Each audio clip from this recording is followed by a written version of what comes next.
And welcome to another RayQuest Podcast. I'm StevRayBro, and this is... The Bitter Nerd, Tristan. Yes, I got him to say it. Every time we've recorded this once or twice because we bumped the mic, and I was just like, The Bitter Nerd, and he didn't do it. And this time he did it.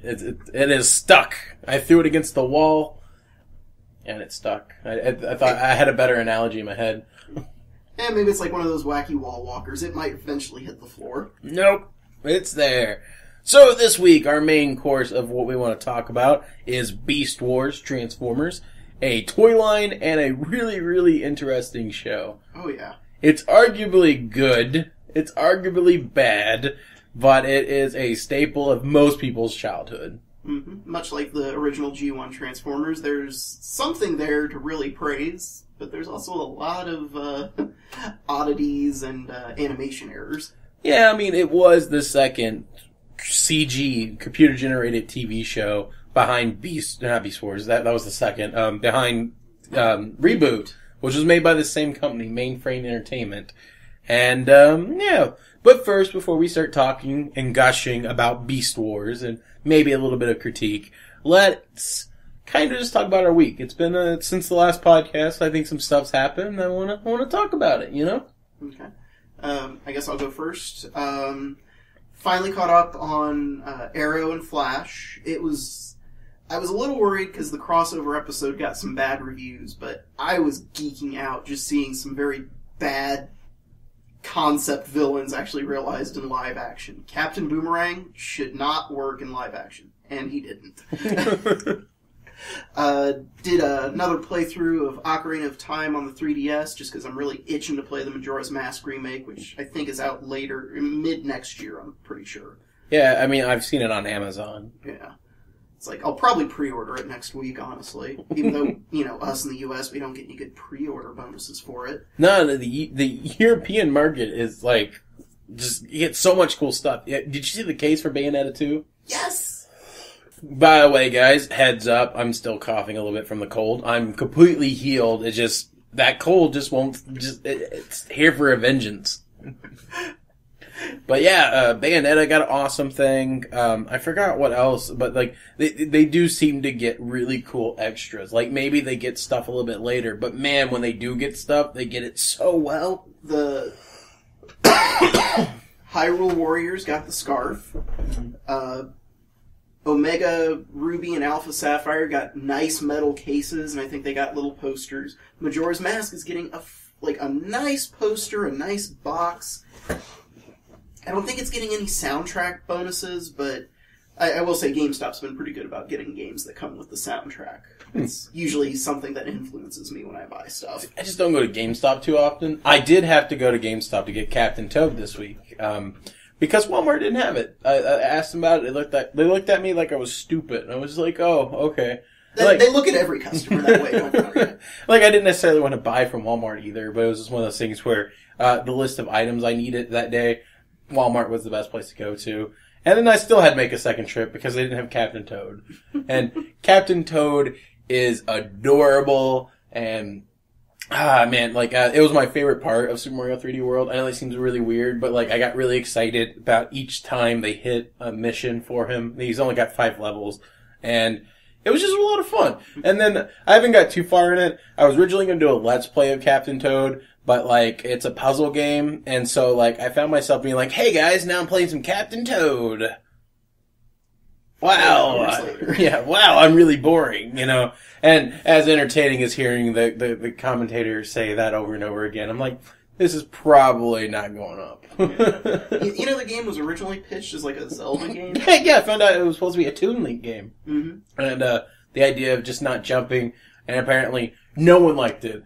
And then he threw Toad in, like, everyone's like, sold. Yeah. Well, it's just, I mean, there were a couple of games meant for the Zelda universe that never saw the light of day. Tetris? Yeah, Tetris Treasure Trackers. I was kind of looking forward to that. Basically, any Zelda game with treasure tracker or anything involved treasure does not get made.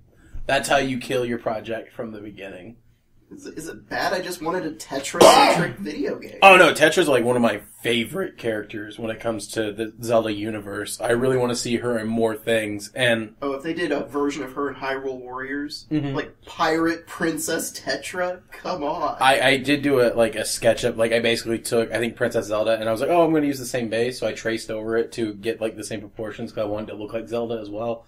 And then I just kind of add pirate stuff. It's somewhere on my Tumblr, but I really, really, really wanted Tetra for Smash Brothers. That would be cool. Before they got rid of transformation, so like in the Brawl era, I was really excited about the idea because I heard that they were going to do a Toon Zelda, but they were going to do Toon Sheik, and I thought that was kind of lame.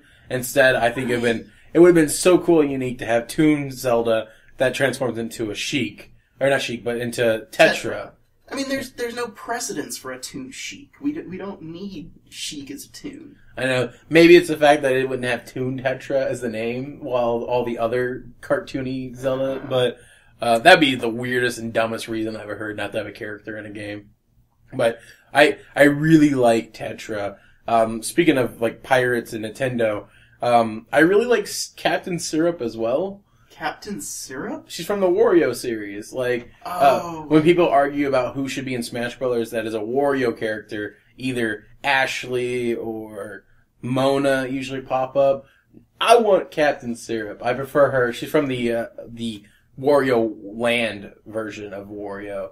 Though, I always thought it'd be really cool for her to cross over into WarioWare, where like, she was like a pirating, like, so like if Wario's making bootleg games, she's bootlegging the bootlegger, you know? Like, something about that just works, and I think it'd be really cool. Maybe I might draw that for a Watch Me Draw or something. That'd like, be a good idea. Like Captain Syrup and Wario Land style, or WarioWare style. I can see that. And then most people want Waluigi, but I hate him with a passion. Such a weird character. He doesn't work at all. Like, Wario works because he's Wario. He's, you know, it's obviously Mario's M flipped upside down. And then it's also a Japanese pun. Wario, it literally means bad Mario, you know, like, cause I think Wari is like, Japanese for evil or something like that, or... I haven't reached that point in my Japanese book, so...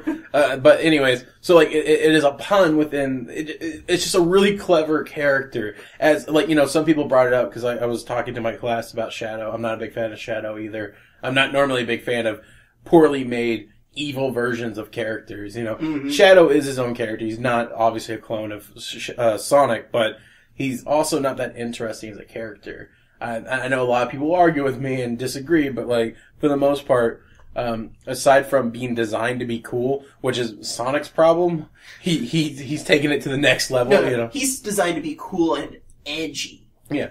It just, I don't know. But, with Waluigi, there is no, there's no funny pun with it. You know, it's Waluigi. Just doesn't work. It's not funny. And he's only created to be a sidekick for Wario when there's ever a Double Dash or some kind of sports game. But he has a following and people want him in Smash Brothers, and I just don't think there's so many other characters in the Nintendo catalog. He should be a weapon in Smash Brothers where Wario just picks him up and uses him as a stick. He's the assist trophy. That works. So Tristan here is acting out the motion, and I'm over here like deadpan, just like he's assist trophy. He's in it enough. So Captain Toad's what I'm playing, which is a great. I'm not enjoying Bayonetta 1 as much as I thought I would. Kind of just slogging through it. I'm just going through it at night before I go to bed, just so I can get to Bayonetta 2. Because, like, I played the demo for Bayonetta 2. I don't know if they really changed much of the gameplay of it, but, like, it felt a lot more fun. Like, it sold me. And then, like, something about the style of the first game. Like, I think the second game's a little bit more colorful, which is enticing for me visually. With this other game, it's really gray and brown, and it's not super, like, engaging to look at. And on top of that, it's really unforgiving. Like, I feel like I've been cheated death a couple of times between QuickTime events. And, like, when you die, like, if you don't do the QuickTime event, you literally die. And unlike other games like Resident Evil where it's just like, oh, you died, go back. This one, there's a nice little stamp that's like, you fucked up, you suck. You know, you're a terrible gamer. And it's really demoralizing for me, you know? I almost think it would have been better instead of a stamp since it's supposed to feel like the old school kind of like arcade games, Mm-hmm. every time you die, like you see a hand go on the screen and just pop another quarter in. Well, yeah, but then it wouldn't be that demoralizing thing. Games shouldn't be demoralizing. I know, but it's Bayonetta. Apparently the second one's less hard. So that's something I'm looking forward to. Mm-hmm. I don't know. I'm just tired of dying every like 5 minutes. And everyone's here like, man, Steph sucks at games. So speaking of Bayonetta, I mentioned in my class about it, because, during break, everything's free game. And like one of my students is like, I think it's dumb that's on the Wii U. And I'm like, I don't think it's dumb. I think it's smart. And he goes, no, it's stupid. The first one was on the Xbox. Why should it be on a Nintendo console? And I'm just like, you do realize Nintendo funded it, right? And I think a lot of people don't realize that, especially the ones that are very angry about the situation. Like, there wouldn't be a Bayonetta 2 at all if Nintendo didn't step in and go, no, don't shelf that. We got this. This one's why on it's us. more colorful. Mm-hmm. Like, because we all know that on all the other systems, next gen means dull, gray, brown, red, gritty. Mm-hmm. Whereas on, Nintendo's the only company that seems to understand bright colors are fun. Well, not all the time. You don't need it every time. But, like, I do think that most of Nintendo's games are visually the most, even though it is behind, it's only 720p and not 1080p. And, I know, numbers don't mean anything. I mean, they're just something for people to argue that is a solid point. But, once you start talking about gameplay or art style or, art direction, which becomes a little less black and white and a little bit more subjective, no one really wants to argue about that. It's always, frame rates and the size of stuff, It's power versus aesthetic. Mm-hmm. And, I don't know. Captain Toad looks beautiful. I honestly, like, Captain Toad in Super Mario 3D World is probably one of the better looking games I've seen out of all consoles, Yeah, maybe some of the other ones are a little bit more fluid. Maybe they have more detail in certain areas. But visually, this is the most appealing I've seen, Yeah, I mean, even, like, have you seen the footage they actually showed gameplay footage of the new Zelda coming out on the Wii U? Mm-mm. It looks gorgeous. Yeah. I mean, and it's kind of funny, I don't know why they're insisting on keeping, like, the Moblin designs from Wind Waker all the way through these new games. Really? Yeah, it's like, they look, honestly, I kind of like it because it harkens back to the NES Moblins of the Piggy guys. Mm-hmm. But, they look good in it. It looks visually appealing, but it actually has a little more of a sense of realism to it that I'm not used to in a Zelda game. Mm-hmm. But, and the map looks enormous. Oh, yeah? They said there are, like, point A to point B, and they said, yeah, this is going to take 5 minutes even on Epona. Huh. But they have kind of an auto-run thing with Epona now, so, like, if you don't feel like navigating all that stuff, you can kind of just set it as a waypoint, and... Okay.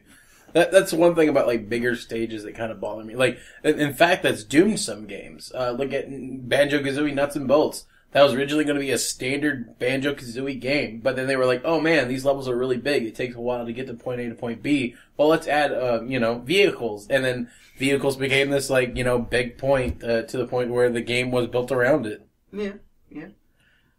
I don't remember much of that game other than renting it and turning it back in. What's that? Oh, I bought it. I actually, like, went through it, played it, right? Like, not all of it. I played up to the point where I could collect all the stuff without the vehicles, and then stopped because I didn't like the vehicle part. Like, it's not a bad game per se, it's just a terrible Banjo-Kazooie game. It happens with any franchise. Trying to think of a horrible Mario game, and only thing I can think of is Hotel Mario, where it was like a teaching game. Yeah, I mean, that's not fair. That's not even made by Nintendo. The CDI games are just kind of put to the side. I played it on Super. Oh, was it it on Super Nintendo? Oh, wow. I thought that... Wait, did you say Type of Mario or Hotel Mario? Hotel Mario. Hotel Mario was on the Super? I thought it was on the CDI. No, it was on the Super. I played it. It was horrible. Oh, good. It's like, and this comes from somebody who actually liked playing games like Where in the World is Carmen Sandiego, and it was basically the same idea. You're just trying to find Luigi. Oh, speaking of which, so earlier today I responded to someone on Twitter, Nintendo's Twitter, right? And they're like, you can win a Luigi figure if you say what you love about Mario.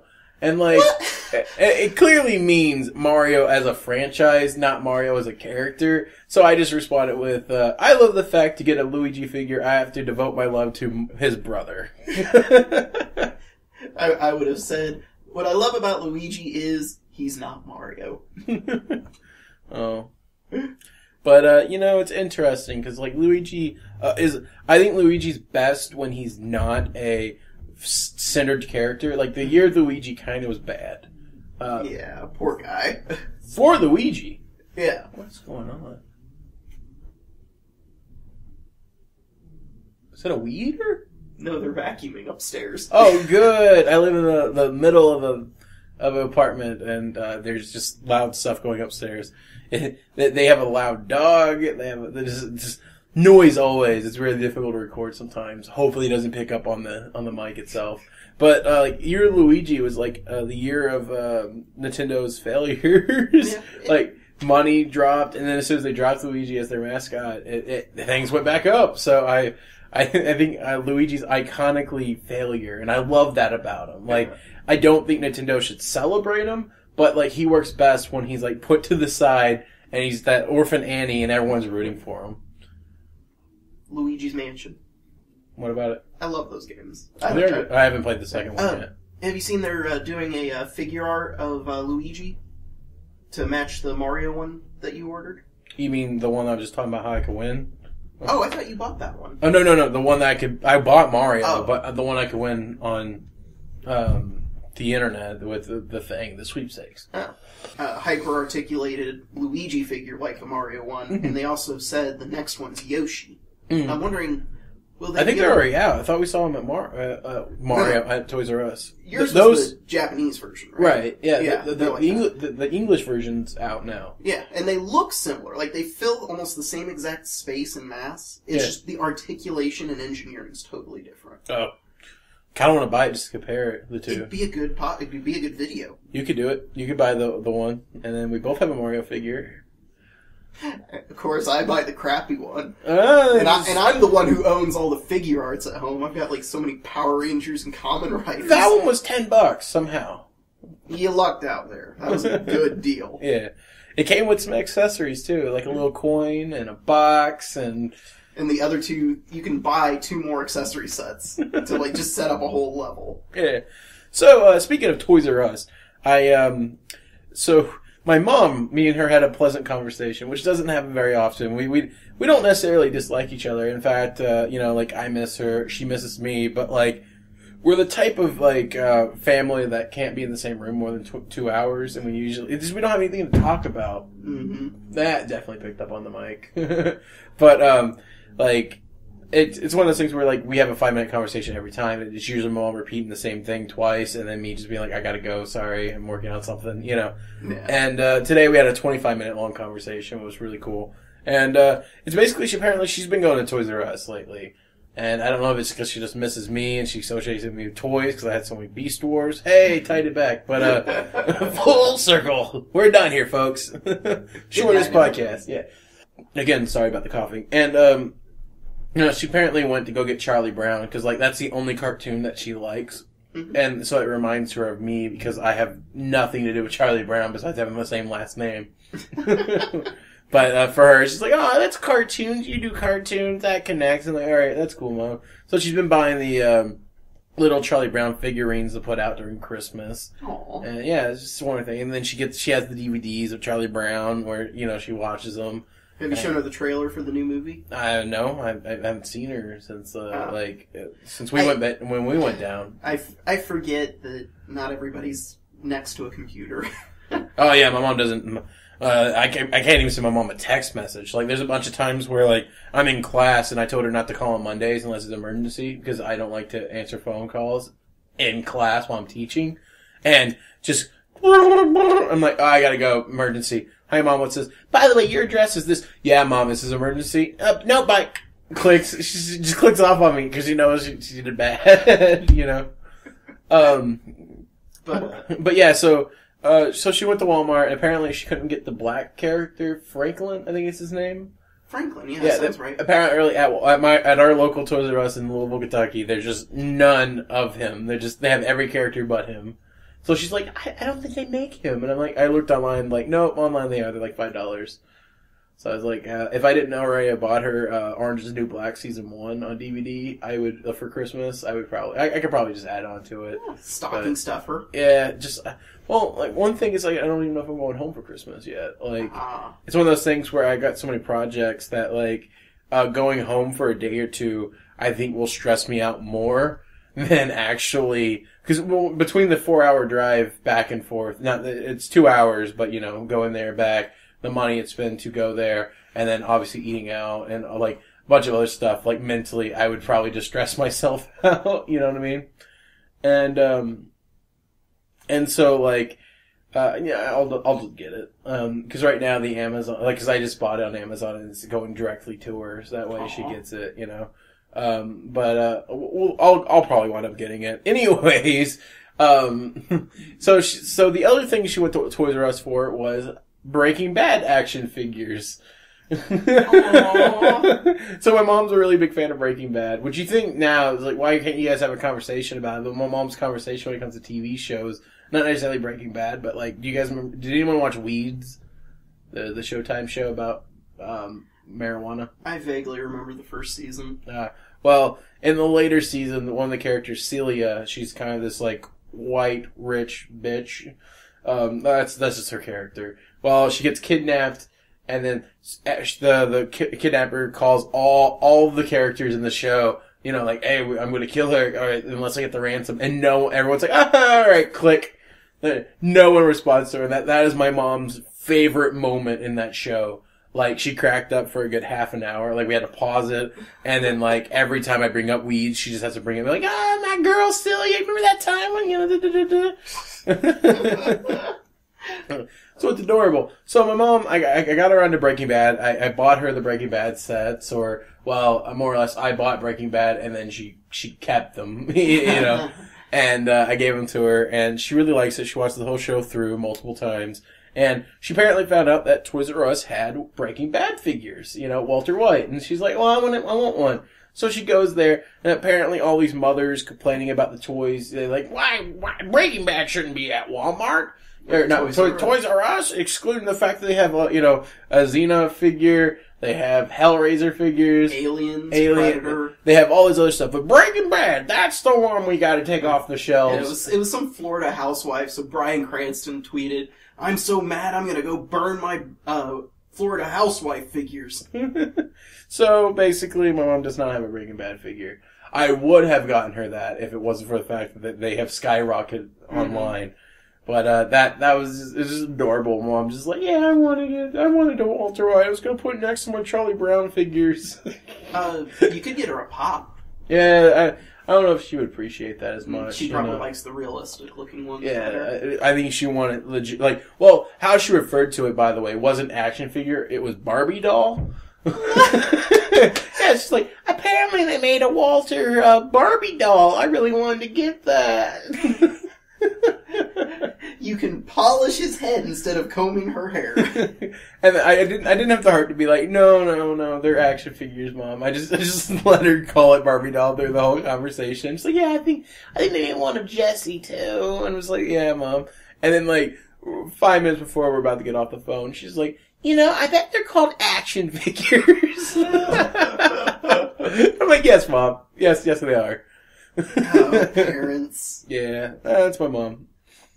So, just imagine Walter White next to Charlie Brown.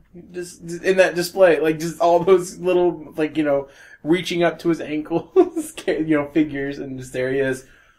I'm the one that's depressed. Oh, what's Charlie Brown's shtick anymore? I don't know. Good grief. Yeah, I'm the good grief. I don't know. Anyways, what were we going to say? No, all I imagine is, like, just sit them both down and it's bald main characters anonymous. So, there is something I wanted to ask you, partially online because I wanted to hear what people's thoughts were, too, within the fan base, followers. And, the thing is, like, I've been thinking about posting my wish list. The Amazon wish list. I have a couple different things on there. And, like, I see a lot of YouTubers, they get a lot of gifts from their fans, and this, like, could be a way for their fans, and this is me trying to paint it as a positive, you know, like, if they want to get me anything, here's their chance. Like, I don't have a P.O. box yet, and I might start one next year. But, like, you know, and so, like, you know, even smaller YouTubers, like, Ben Briggs, one of my friends, like, he has people sending him games and stuff to play on the stream, yeah. And, like, part of me is like, yeah, let me get on that action, you know, like, you know, free stuff. But on the other hand, it's just like, I feel really dirty about the idea too, you know, like, that sounds really greedy and, as long as you're not putting an Xbox One or a PS4 on that wish list, I think you're good. The GameCube adapter is. Not that I expect anyone to ever give me that, but like, but you know, just little things. And I don't know if I feel super comfortable about it at the exact same time, you know? I mean, that's technically what a wish list is for, right? Especially Amazon's. Yeah. And I see so many people put it on there, and like, one of my friends at Amiibo has been getting a lot of cool stuff from fans, and it's just like, it's one of those things where, like, it seems really greedy, and I probably shouldn't, you know, like, I thought about, like, toying around with the idea of just leaking it by, like, you know, like, getting you on Twitter to ask, hey, so what's your wish list? And I post it, and, you know, let people who want it to find it, but, just something about the ethics of it bothers me, and I can't quite pinpoint it. I don't see anything ethically wrong with it, and especially if you just keep it as little trivial stuff. Like, you know, if there's a game you've been wanting to do a playthrough of, or a old movie or cartoon that you want to do a review of. Yeah. You know, keep it business-centric. Because, like, right now, it's a combination of games that I want and, like the Go-Go Tamango figure. Speaking of which, my mom might get me the Grimlock figure from the movie that I really wanted. Nice. I just could never get myself to spend $20 on it or $25 on it. And she was, like, talking to me about, like, oh, yeah, I like the Transformers. I would have got you one, but I didn't know which one you wanted. And they just reminded me of you. And I'm like, oh, you know, this is the most heart-melting episode. But, like, I was like, well, if you want to get one, Mom, you don't have to. I'm not expecting it, but it's Grimlock. And she's like, was that the one spelled G-I-M lock? And I'm like, yes, Mom, it's the $25 one. Good thing you specified the price, because some of the Toys R Us still have the Masterpiece Grimlock. Oh, you see, like, because out of that toy line, I do not want the big one, because it looks like crap. Just something about the proportions are off. And I obviously don't want the Pool's gimmicky one that's like $5, you know? But yeah, so, I think that's enough of that. Just one of those things where I've been pointing, like, you know, I love the idea of doing a P.O. box, and I love the idea of, you know, sharing my wish list, and, but at the exact same time, these are things that I don't necessarily need.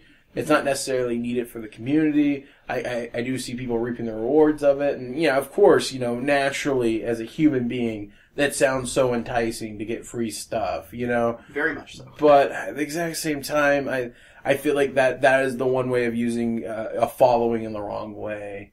And, you know, like, I should be doing charity streams or, you know, different stuff like that. Like, maybe for every charity stream, that's when I put the link, you know. But there goes my whole, like, okay, so I know someone that recently did a thing where, like, if they get so many subscribers, they will donate to charity.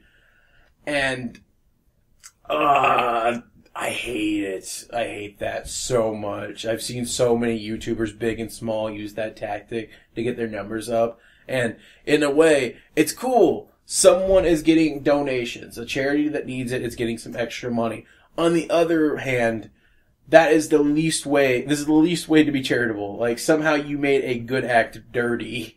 And what I mean by that is, like, basically what you're doing is you're paying for views. Mm-hmm. Not with direct money, but with, you know, if I get this certain amount, I'll do this for you. You are trading a service, and that is not being charitable. It's just business. It's just business, and like it's one of those things where when big YouTubers do it, it pisses me off because it's like, I know you have the money, just donate. Mm-hmm. If your intention was to be a good person, do it. But you know, your intention is not to be a good person because you need something first before you can actually do it. Yeah. And I don't know. It's one of those things. All I can think, like, I'm not a fan of the old TV show Friends, but there was an episode where, like, the characters were arguing about, is any act truly charitable? Because, at the very least, you benefit by getting a good feeling out of it. That's true. So at one point, they're basically in a contest to see who can make the most frivolous donation that will benefit them in no way. Well, like, sorry about the phone ringing. Like, another thing was, like, the ice bucket challenge thing, where, it was either do the bucket or donate. Some people did both the bucket and donate for the sake of awareness. That was your trade-off, was you donate so much money, or you let other people know about the thing, you know? Which is a really smart, great way. By the way, the ALS people were not the first person to do that. In fact, there's multiple different charities that did it. But ILS did, however, the organization behind it, did want to copyright it, which is really, really interesting. You know? I mean, I understand the idea behind using the ice bucket challenge for ALS, because they suffer from, like... the shocks, yeah. Like, the nerves and stuff. Mm-hmm. But, I mean, I don't really think you should try and copyright a charitable act. Yeah, that's what's interesting. And then... like, what was it, Michael Jackson with Happy Birthday? Yeah, it's just one of the... Man, why is everything that's supposed to be good in the world, like charitable, has some kind of nastiness attached to it? And then on the other hand, I also am on the same camp of, like, there was a lot of people complaining about the ILS challenge, about how it wasn't actually about ALS, and how it wasn't, like, you know, no one was really doing the bucket thing because it was a charitable event and people wanted to help it. Everyone was just getting in on it because it was a trend. You know, I'm sure there was definitely some people that legitimately cared about it, but at the exact same time, there were just so many people out there, like kids that didn't even mention ALS within their video, you know? Mm-hmm. I just find it funny that fictional characters got in on it. Did you see the Simpsons one? The Kermit the Frog was great. Oh, they did a Kermit the Frog one? Oh, yeah, because he was just like, okay, so I might die from this because I'm cold-blooded, but, yeah, okay, let's do this. I volunteer these people, you know. Nice. That was my lackluster Kermit the Frog impression. Hey, it sounds better than some of the current Kermit the Frogs. Yeah.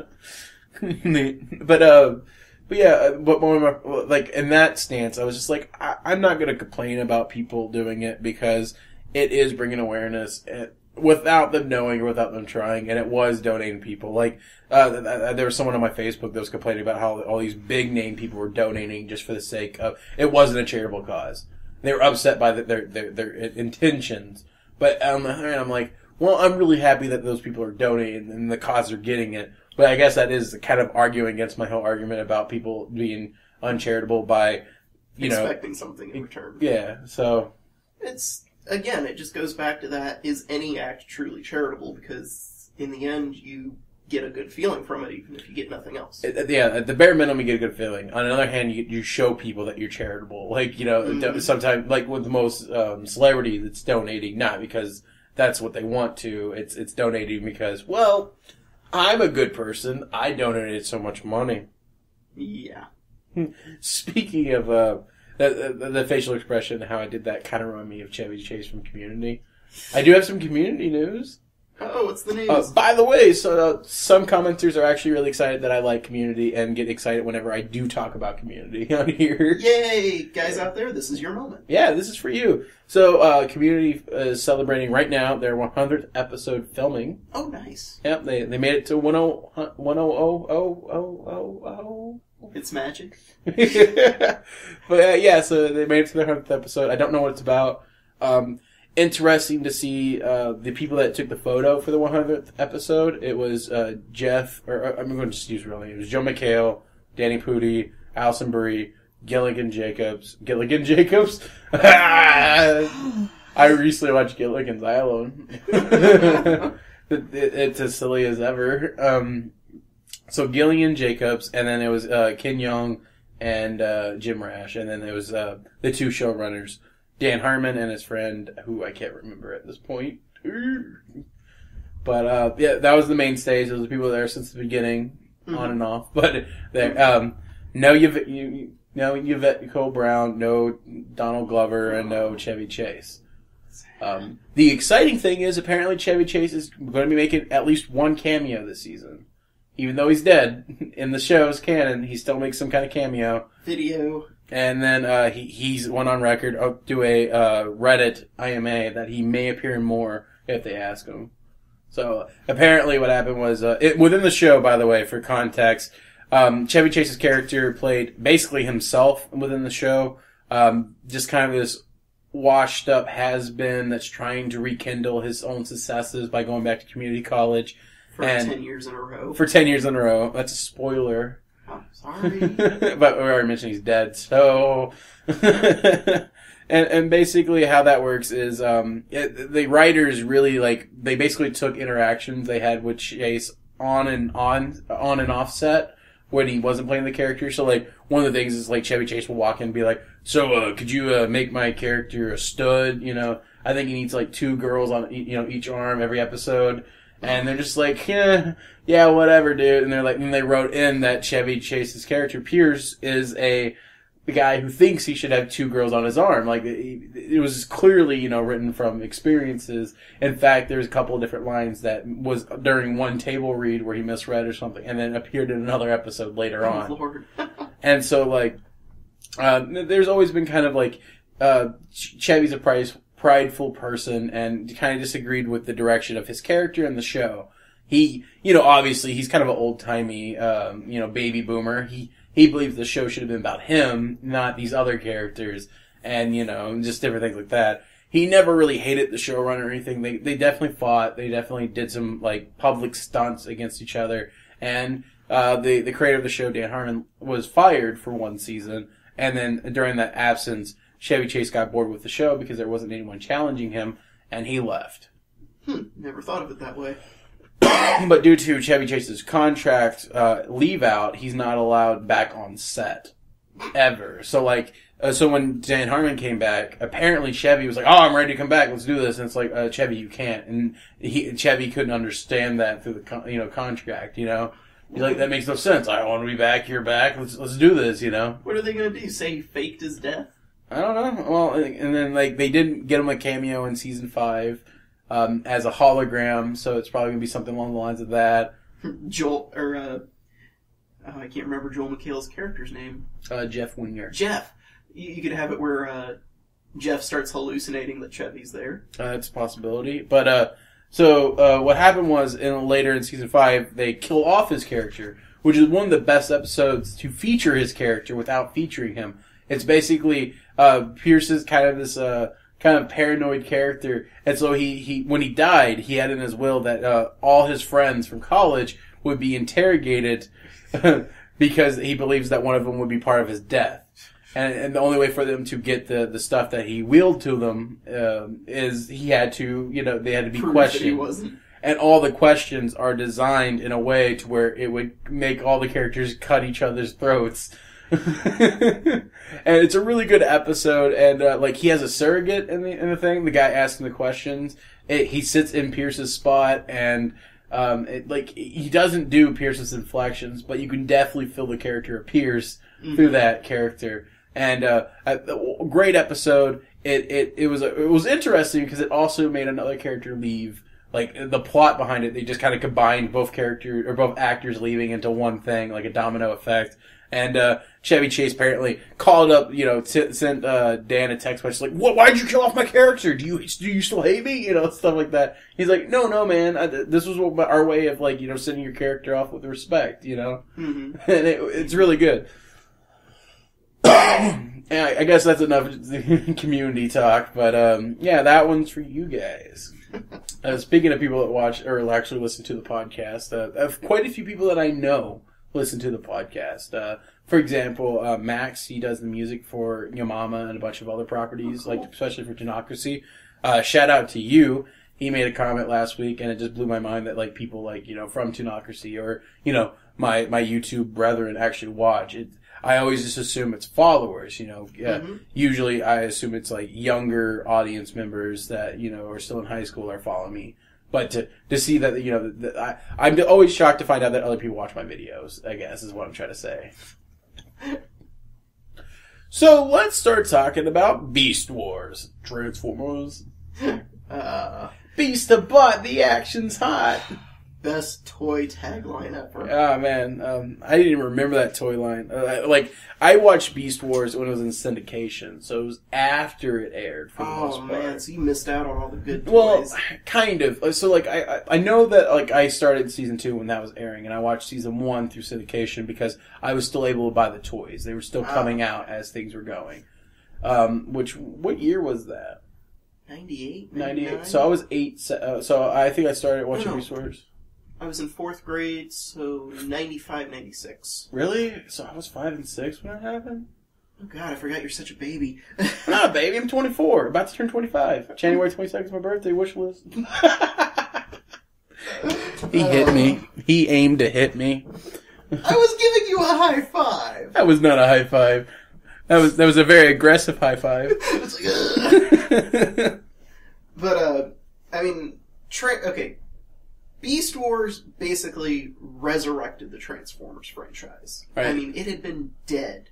So, G4 happened, they killed off their main character in a movie, and then they brought back the main character from the movie, and then it just kind of ended, and then, I guess at that point in TV history, if you wanted to revive a TV show, you just made it. Yeah, well, no, here's the thing, it ended right around 86, 87, just after the movie. Well, no, it actually got 3 seasons after the movie. Right.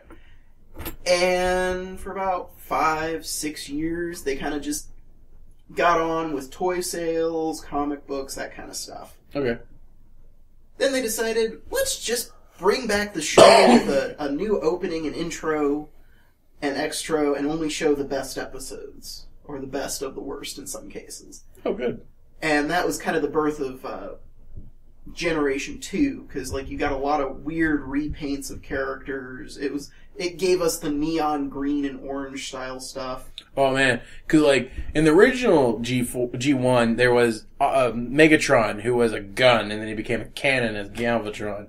And then I never saw the cartoon that it came from, but apparently turned into a multicolored purple and green tank. From the I want to say that was just they made it, and then it made it into the comics. It never made it into the show. Okay, because I never saw it on TV, but I never really actively went back to G1 to watch. I had the movie. I remember as a kid, I got it on DVD because I found out about it. Oh, cool, Transformers movie, yeah! And then one of the DVD menu, chapter selects was curse word or bad word or something like that. And I clicked on it, and as soon as you click on it, it just goes, oh fuck, or oh hell, or something like that. I forgot what they say, or oh shit. Something like that. But one of the characters about to die, and they just say it, and they're like, oh, and then as the 7-year-old to 8-year-old I was at the time when I found it, I'm just like, oh my god, cussed! Oh yeah! And they cussed 3 times in that movie.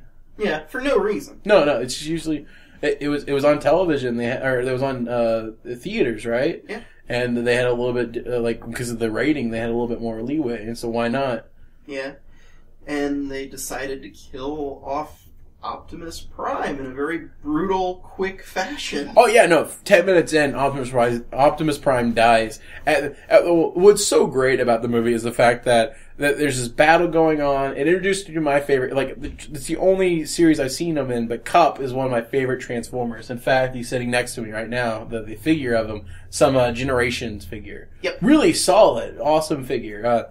But anyways, Kup is one of my favorite Transformers just from that movie because it's this old ratchety pickup truck that hates life, tells war stories, and it's just one of those things where it's like, oh yeah, just he's the first thing you see him do after casually being there is he transforms into a truck, runs towards a tank, transforms back, grabs the tank's turret, and pulls it up so it blocks someone's attack, and it's so badass. Yeah. He's basically Grandpa Simpson as a Transformer. It's so good.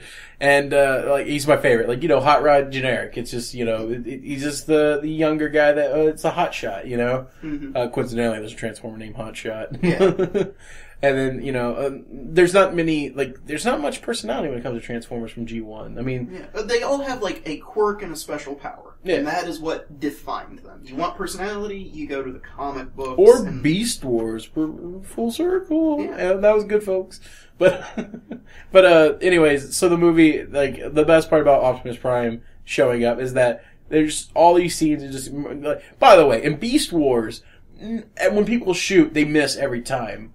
Or it takes multiple hits for someone to go down. Like, in G1, it's a really odd, or at least the movie, transition where everyone shoots once and they just die. Like, they're like humans, you know, just, and like my friend Jake was watching it with me and I was like, whoa, they die really quick. And he goes, no, just really good shots. And I'm like, yeah. They finally got out of the stormtrooper school of aiming. But, I mean, the reason everybody died so easy is they had to sell a whole new line of toys. Right. Like, the original Transformers, the toys were just collected from, like, 3 different toy lines in Japan, thrown together. They told some comic book artist to give it a storyline, and we got Transformers. Right. Well, they were running out of stuff, so they're like, let's make new toys.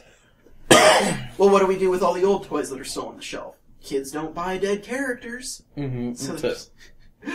So they killed off a bunch of characters, and then, like, Optimus Prime comes out of nowhere with, "You've got the touch," dun, dun, dun, dun. Some 80s ballad music playing as he just jumps out of nowhere, his trailer disappears, he turns into a robot, shoots, like, 4 people before landing, and then walks up there, insults Megatron, "You're made out of sterner, I thought you were made out of sterner stuff," or whatever, and then Hot Rod, of course, you know, screws everything up. Yeah, so, like, you know, Optimus Prime's got Megatron on the ground, and then Hot Rod runs in there. Megatron attacks Hot Rod, or like, you know... Takes him hostage.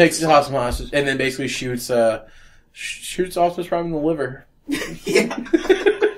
Like, it's just right there in the liver area. And, you know, of course, Optimus Prime goes down, turns gray, and Ultra Magnus is the new hero. Yeah, like, he passes the Matrix of Leadership, which hadn't even been a thing before this movie. Yeah. And it just falls on the floor, and Ultra Magnus is just the first one to pick it up, and he stores it in his chest. He's like, I'll be leader now. I'm also big. I'm also a leader class toy. He's also the cab of Ultra Magnus was actually the same mold as Optimus Prime. Really? Just with armor. Oh, good. And so, there's a really good scene where, like, he's like, oh, this is our darkest hour, because that's the thing. It's like, the leadership thing, the Matrix will... light our darkest hour. Right. And there's a great thing where, like, he's trying to get it to work during, like, this battle later on, and he's not putting his fingers in the finger hole. That's what opens it up. Like, because later on, Hot Rod uses it, he becomes the leader now. And Rodimus Prime. It's so bad. Why is the rookie the leader? That makes no sense. But he puts his fingers in the holes, and that's what opens it. And, like, it's not, like, it might be just an oversight from the animators, but, like, it's one of those things where it totally is what happens. That's the difference. Mm-hmm. Not whether or not someone's the leader, not whether or not someone's worthy of it. It's who can figure out to put the holes. It's a puzzle. The movie also introduced, to me, the Dinobots, which is always fun. You know, me Grimlock, me not stupid, me king, or whatever. Mm-hmm. And Wheelie. Oh, God. Apparently people hated Willie, but I enjoyed him as a kid. You get Trip if I get Trip, or whatever. Like, he talks in rhyme. Not just rhyme, but it's like this tinny, trying to sound robotic voice. Yeah. Give a stare over there! It's so 80s. It's like He-Man level 80s. Yeah. They just I guess they were like, oh man, we need to have more kid characters. Someone for was Daniel in the show before the movie? No, like he was, like Spike was in the show originally, and they're like, okay, this is 10, 20 years later, he has a kid now. Okay. So he's our new character, and he's, basically he was just something for RC to do while the male bots went off and did things. Yeah. It's like, babysitter.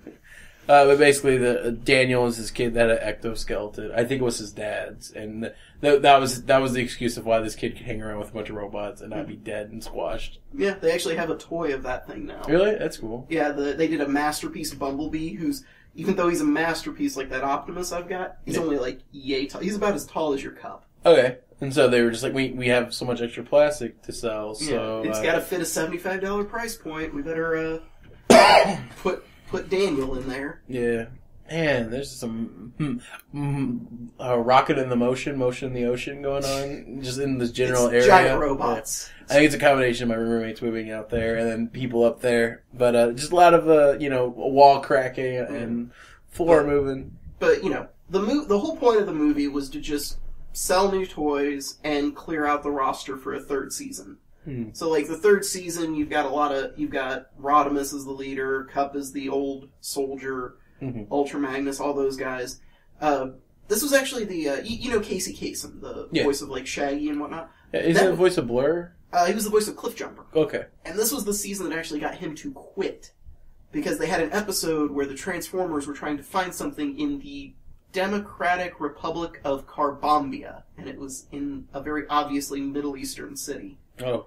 And racism. Casey Kasem is from the Middle East. So, you know, he was just like, screw this, I'm done. He was one of the few, the late great Casey Kasem, to be very, like, to his rights. Like, he quit Scooby-Doo when they wanted to make him eat food, or, you know, eat meat. Because Casey Kasem was a vegetarian, almost vegan, almost. And, that was his dictation, was if he's going to voice a character, that character also has to be vegan. And you don't really think about it. It wasn't, like, preached upon. It just happened to be that all the food that Shaggy and Scooby ate didn't have meat in it. I feel like they got to slip up somewhere. I feel like the sandwiches had to have ham or something. But, yeah, I mean, and it kind of reminds me of the guy who voices Beast Boy. Like, Beast Boy was never a vegetarian before, what's-his-name voiced him in Teen Titans. Though I like their explanation. Dude, I've been, like, half of those things, you know? Yeah. It'd be interesting if they, like, because almost all the animal power-based characters in DC all draw their power from the same source. It'd be funny if there was a character who gained superpowers from eating a particular animal. So it's like, most of the time he's just really heavy like a pig, because he's like, I eat a lot of ham. But, like, what he means is, what's his name that voices, I can't remember it right now. I feel like I should, you know? Yeah, he was like the voice of Cartoon Network for a while. Really? Yeah, like, he was the voice, you know, like, they played, you know, next time, or not next time, but like, you know, next on Cartoon Network. I never noticed that. Yeah, he was also Kevin in Ben 10. Not the kid, but the older one. I hear it now. Like, I never noticed that was his voice. And he's currently Michelangelo. One of the best Michelangelos. Yeah, you know, at first I thought I only heard Kevin and Beast Boy, but it's definitely grown on me. My favorite voice in the Ninja Turtles is definitely Donatello, though, but I just have a hard-on for Rob Paulson. Greg Sipes. Greg Sipes, that's it. Yeah. Big surfer dude. Like, he is kind of Casey Kasem. He is Beast Boy. He is Michelangelo. He is the party-loving, never heard another type. He's also Iron Fist in the Spider-Man cartoon that we don't talk about. I actually have considered watching a few episodes of that, mainly for the Guardians of the Galaxy episode. I've watched the entire first season. Don't watch it. Sad. If I'm going to hate something, I passionately hate it. I will watch every episode of it, so that if I'm going to hate on something, at least I'm hating on it accurately. My original hate for it was kind of the fallout from the Disney buyout, and Amazing Spider-Man got canned. Spectacular Spider-Man. Spectacular Spider-Man. I have it on Blu-ray. Nice. So like I had it on DVD for a while, the first season, and then the second season of Spectacular Spider-Man was completely just in different parts. Like you could buy 2 episodes on one disc, and then I don't know where I'm at Target, and then I see the glorious thing that is a Blu-ray complete series. They literally just used the art from the first DVD. They just replaced season 1 with complete series, and that's it. You got the whole thing, disc and all, and it was such a great series. It's so good. The writing, it adapted stories that I never would have thought worked. It introduced Venom in the first season without making it feel shoved in there. Oh no, because like so Spectacular Spider-Man was created by the guy who or was showrun by the guy who did Gargoyles and Young Justice. And the Wiseman curse. Yeah, so Greg Wiseman has a kind of a stigma where he can do really good shows, really cult following shows, but they never last, at least with him, 2 seasons. Like Gargoyles was the exception. That didn't even last with him. He got fired after the first episode. Hence why he made a comic book series, which by the way, so basically there's a Gargoyles comic for years after it, ended. They made Lexington gay. They build upon a bunch of different stuff they couldn't do in Disney. They hinted at a lot of stuff. It never really... No, he had a partner. He had a gargoyle male partner. I didn't remember that part. But what I found funny is... I wasn't done. Oh, sorry. It's okay. I interrupt you all the time. But basically, so everything after the first episode of season 3 is no longer canon. The comic book takes place. And he got to do a lot of stuff that he wanted to do originally, but Disney said no to at the time. And the reason why they stopped the comic wasn't because of viewership, wasn't because of, partially because of viewership, but Disney made the licensing fee to use his own property, because Disney owns it, so high that they couldn't make profit off the comic. Yeah. Disney is all business. Mm-hmm. You know, it may seem a little mean, but they're just trying to protect their interests, I guess. Even though that one was not protecting interests. That one was just like, you know, we don't want this. Stab the guy. No, the knife was already there. They kind of just twisted it a little bit. But it actually makes me wonder, because Wiseman's the showrunner for the new Star Wars cartoon, Rebels. Oh, that's going on the last 2 seasons. That's where I'm wondering, because, like, okay, it's Disney, and Disney's the one who screwed him out of Gargoyles. I'm amazed he came back. I mean, he's kind of jumped everywhere. Yeah. But what I'm wondering is Star Wars has a good enough of a following that it may last more than 2 seasons. This could be the show that might be the reason why he joined on, is like, I can have a show past 2 seasons? Sweet. The other exception is Max Steel. He did that? He apparently was the showrunner for that, or at least worked on it. The original one? Yeah, not the new one. The like CG cell... The really ugly Fox Kids show? Yeah. Wow. But, gotta start somewhere. Yeah. So, but the Spectacular Spider-Man, so before we jump into every other, thing, we're supposed to be talking about Beast Wars right now. But, so Spectacular Spider-Man, it's so well crafted, and it could, like, I think he had a season 3 planned, but Disney bought out Marvel, and so Disney just, like, cuts everything off, like, we're starting fresh. And they recreated a show that was, like, not as well written and not as well intended.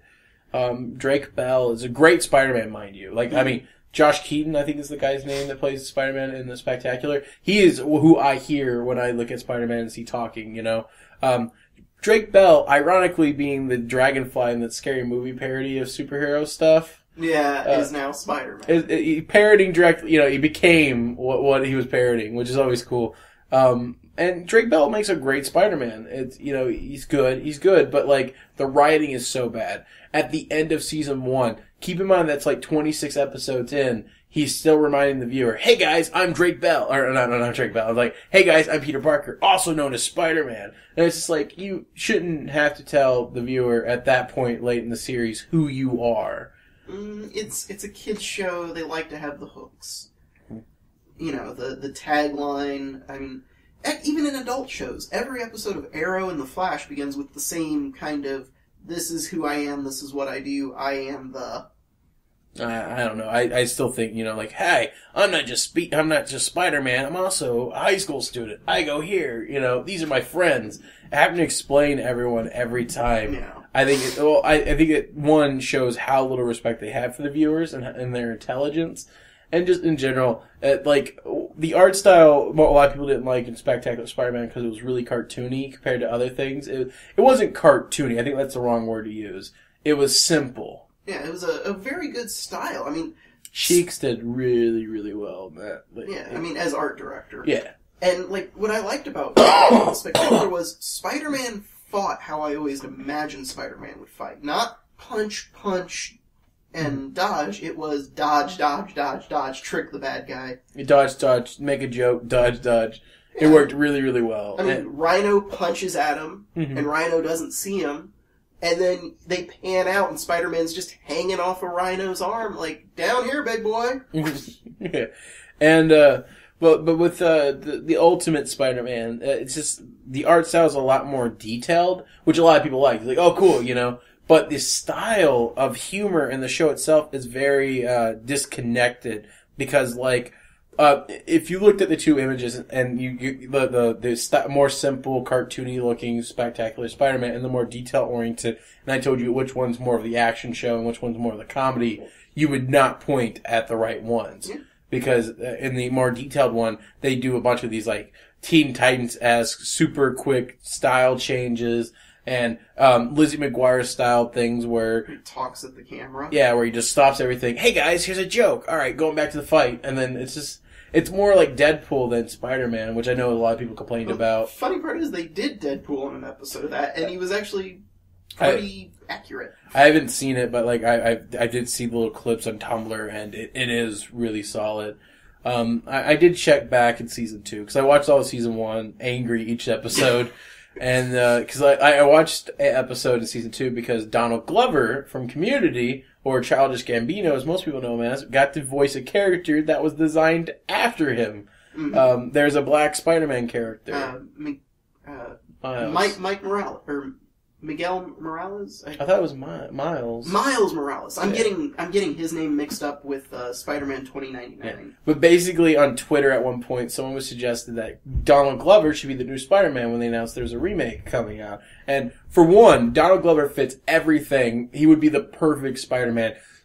Great improv, muscular enough, and just overall just a really charismatic actor. The only thing was. And nerdy. But the only thing that people weren't too much of a fan of was the fact that he was black. Which I don't get, because if you got an underprivileged, wants to be more kid living in New York. With his dead parents, or, well, not with his dead parents, they're not in the underneath the floorboards or anything, but with his aunt, almost making him black makes him even more grand. More believable. Yeah. It would make it more solid. Because nothing in Spider-Man's, description dictates that he has to be white. And most people are like, well, he couldn't be black, But it's like, what you just said, how you described him, any race is applicable. Yeah, well, that happens with a lot of superheroes, is people don't realize superheroes were created in an era where blacks did not have a lot of representation. Okay? One of the first hit black heroes was Luke Cage, Power Man. You know what his superpower was? Punching really hard? Being bulletproof. Oh, I thought it was just punching really hard, because in Ultimate Spider-Man, that's his ability. No, he had completely impervious skin. Now, that says something about, because superheroes are always about a power fantasy. Right. To make a black man bulletproof.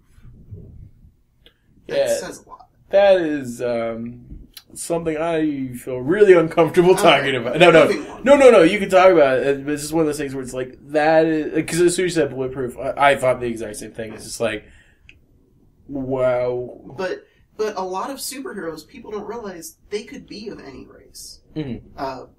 Nothing says Superman has to be white. He's a frigging alien. Yeah. He could be green, which anytime they do Martian Manhunter, they usually make him a black guy in his human form. Static Shock makes sense. He has to be black, because that is part of his character. Which kind of says a lot when the characters who are black have to be black, because they have to be written to be that way. Which we all learned, it's like the difference between Static Shock Season 1 and Season 2. Oh man, Season 1 is so bad. Mostly it's the jive talking. I don't know if that's the accurate term for it, but they have this trying really hard to be urban and hip and young, how we were talking, not how we, but I don't know how to talk with this without being politically correct. I'm tiptoeing around here and there's falling on my face. Two white guys talking about black superheroes. Yeah, but basically, in the first season, there's just a lot of this really hard, trying really hard to be urban, and in the second season, they dialed it down a bit and became a lot more natural. And I saw this thing once, and it says how to make a great character, and then it's how to make a great female character. Make a great character, and they're female. How to make a great black character. Make a great character, and they're black. Right. It says something about writing and how ingrained that certain characters have to be a certain thing. I mean, they've done Elseworlds where, there was never a Superman, there was only a Supergirl. And it fills the same kind of niche in the superhero universe. Nothing says Spider-Man has to be white, male, anything. Let's see, Captain America.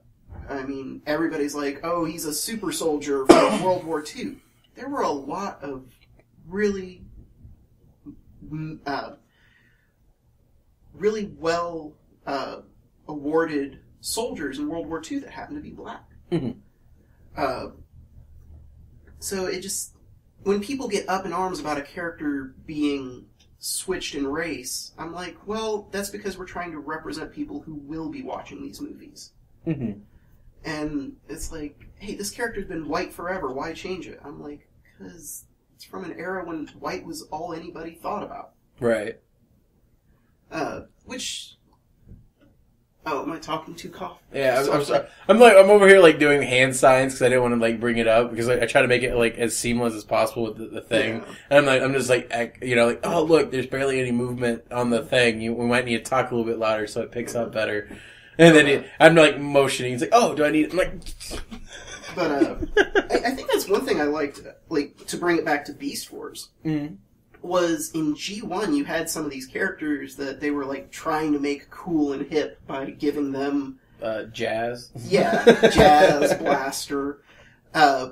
Whereas Beast Wars, it gave us whole new female female robots, and gender shouldn't even be a thing to these characters. But because we're modeling them after ourselves, after humans, they have to have differences.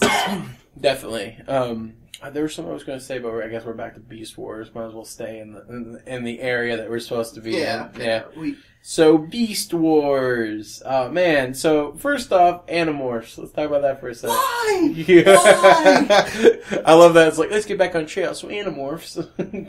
We do not speak of that. That's on the Netflix. I watched the first episode again. It is bad. The books were so good. The books were like better than Goosebumps writing wise, and then that series. Oh man! So my favorite thing about Animorphs is even as a kid, I saw it. They're playing the PC version of or at least the PS1 version of the Beast Wars adventure game that came out. There was a video game. And they don't even hide the Autobot symbols. They don't even hide the names. But the characters don't address it as Beast Wars. They refer to it as some other game. I don't remember. But, like, it's clear, even as a kid, I'm like, that's Beast Wars. You're playing as Cheetor, like... Which I think the company that made the Beast Wars game also made a couple of the Animorph games for PS1. Most likely. I mean, like, it's definitely, like, whoever was doing it knew it wasn't like they just picked up a random game. Mm-hmm. It was a show about, kids who turn into animals, so why not put... animals that turn into robots, Yeah. So, this was one of those things that, like, everyone noticed. Everyone, like, caught on to it, from what I knew. But I just wanted to mention it. Yeah. It was, Hasbro made the toys for Animorphs as well. And a lot of them, there were some rejected designs that eventually made it into the Beast Wars toy line. Oh yeah? Like what? The ones that could only turn from animal to animal. Oh, those were originally going to be Animorphs. If you flip the head up on one, it's Axe, the alien, that was part of their team. Yeah, that was interesting. Which brought me up to a point. So something that my friends never noticed, but like I did, was that in Beast Wars, all the good guys were mammals, hence the Maximals. And all the villains were reptiles, and dinosaurs are reptiles, and insects. And fish. Like, they're just anything that wasn't mammals, anything that wasn't furry. And, like, I was talking to my friend Jake about that, and he never really caught on to it, but, like, that was something, like, it was a pattern that I noticed. That kind of goes back to, like, G1, where a lot of the Autobots were either normal vehicles, rescue vehicles, whereas the bad guys were usually planes, tanks, a gun. A gun. It's like but in both series it kind of diverges eventually. You have Dinobot join the Maximals. In episode 1. Yeah. This series slowly does it, episode 1. Okay, yeah, it diverges pretty quickly. And, like, if you look at the toy line, there were a couple of Predacons that were mammalian. There was, like, a wolf one. And, well, we get the name for the evil team Predacons from G1. There was a team of combiners based on animals that were the Predacons. Okay. I don't know where they got Maximal. Probably just mammal. Yeah. Yeah. But, I mean, I figured, why base one on a previous Transformers lore name and just make a new one up? But it worked. Yeah. So, with Beast Wars, for those who are unfamiliar with the series, it is about Megatron and a bunch of robots apparently he built. It's I remember there's like some kind of It's not in the show. It's not implied in the show, but like maybe it's in the character descriptions and the toys. But apparently, like he helped create the set that he's with.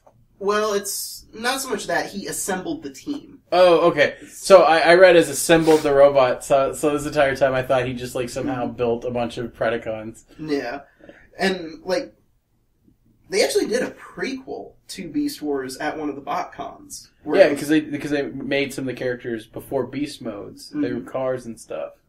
Which doesn't make a lot of sense because they mention that the reason that they have the ability to turn into Beast modes is because they're more fuel-efficient models than their ancestors. So basically what happens is Megatron and a group of rogue Predacons steal a golden disc, which apparently is a map to show them where the supply of Energon is that can fuel his conquest. And the only Autobots, or not Autobots, Maximals, that can stop them are a bunch of mining robots. Scientists. They were exploration. And so they stop what they're doing and they head after it. They jump through a wormhole. They don't know where they're at. They just know they're in this like very prehistoric looking Earth. They don't know it's Earth because there's 2 moons. Mm-hmm. And so that starts basically find out is there is a lot of Energon in this place. It was the accurate place. Later on we find out in the later seasons. But it's raw. It's raw Energon, and they cannot live in that. Their bodies will slowly decay, so they design beast modes, or alternate forms, that can shield them from all of it. I don't know why fur protects them from Energon. It's kind of like, I think it's almost a reference to Terminator, where like organic matter is better at filtering things that harm robotics. Okay. I don't know for sure. It felt like a reference to me. So basically, they all get beast modes, and most of them, I guess, didn't have names beforehand because they all either changed their names or got new ones, except for Megatron and Optimus, which was kind of why I thought Megatron created them, because they all named themselves as they emerged from their new beast modes.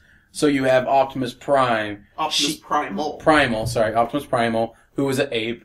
You have Rhinox. I'm not going to specify what animals they are because it's pretty obvious. Pretty obvious. You have Rhinox, the scientist.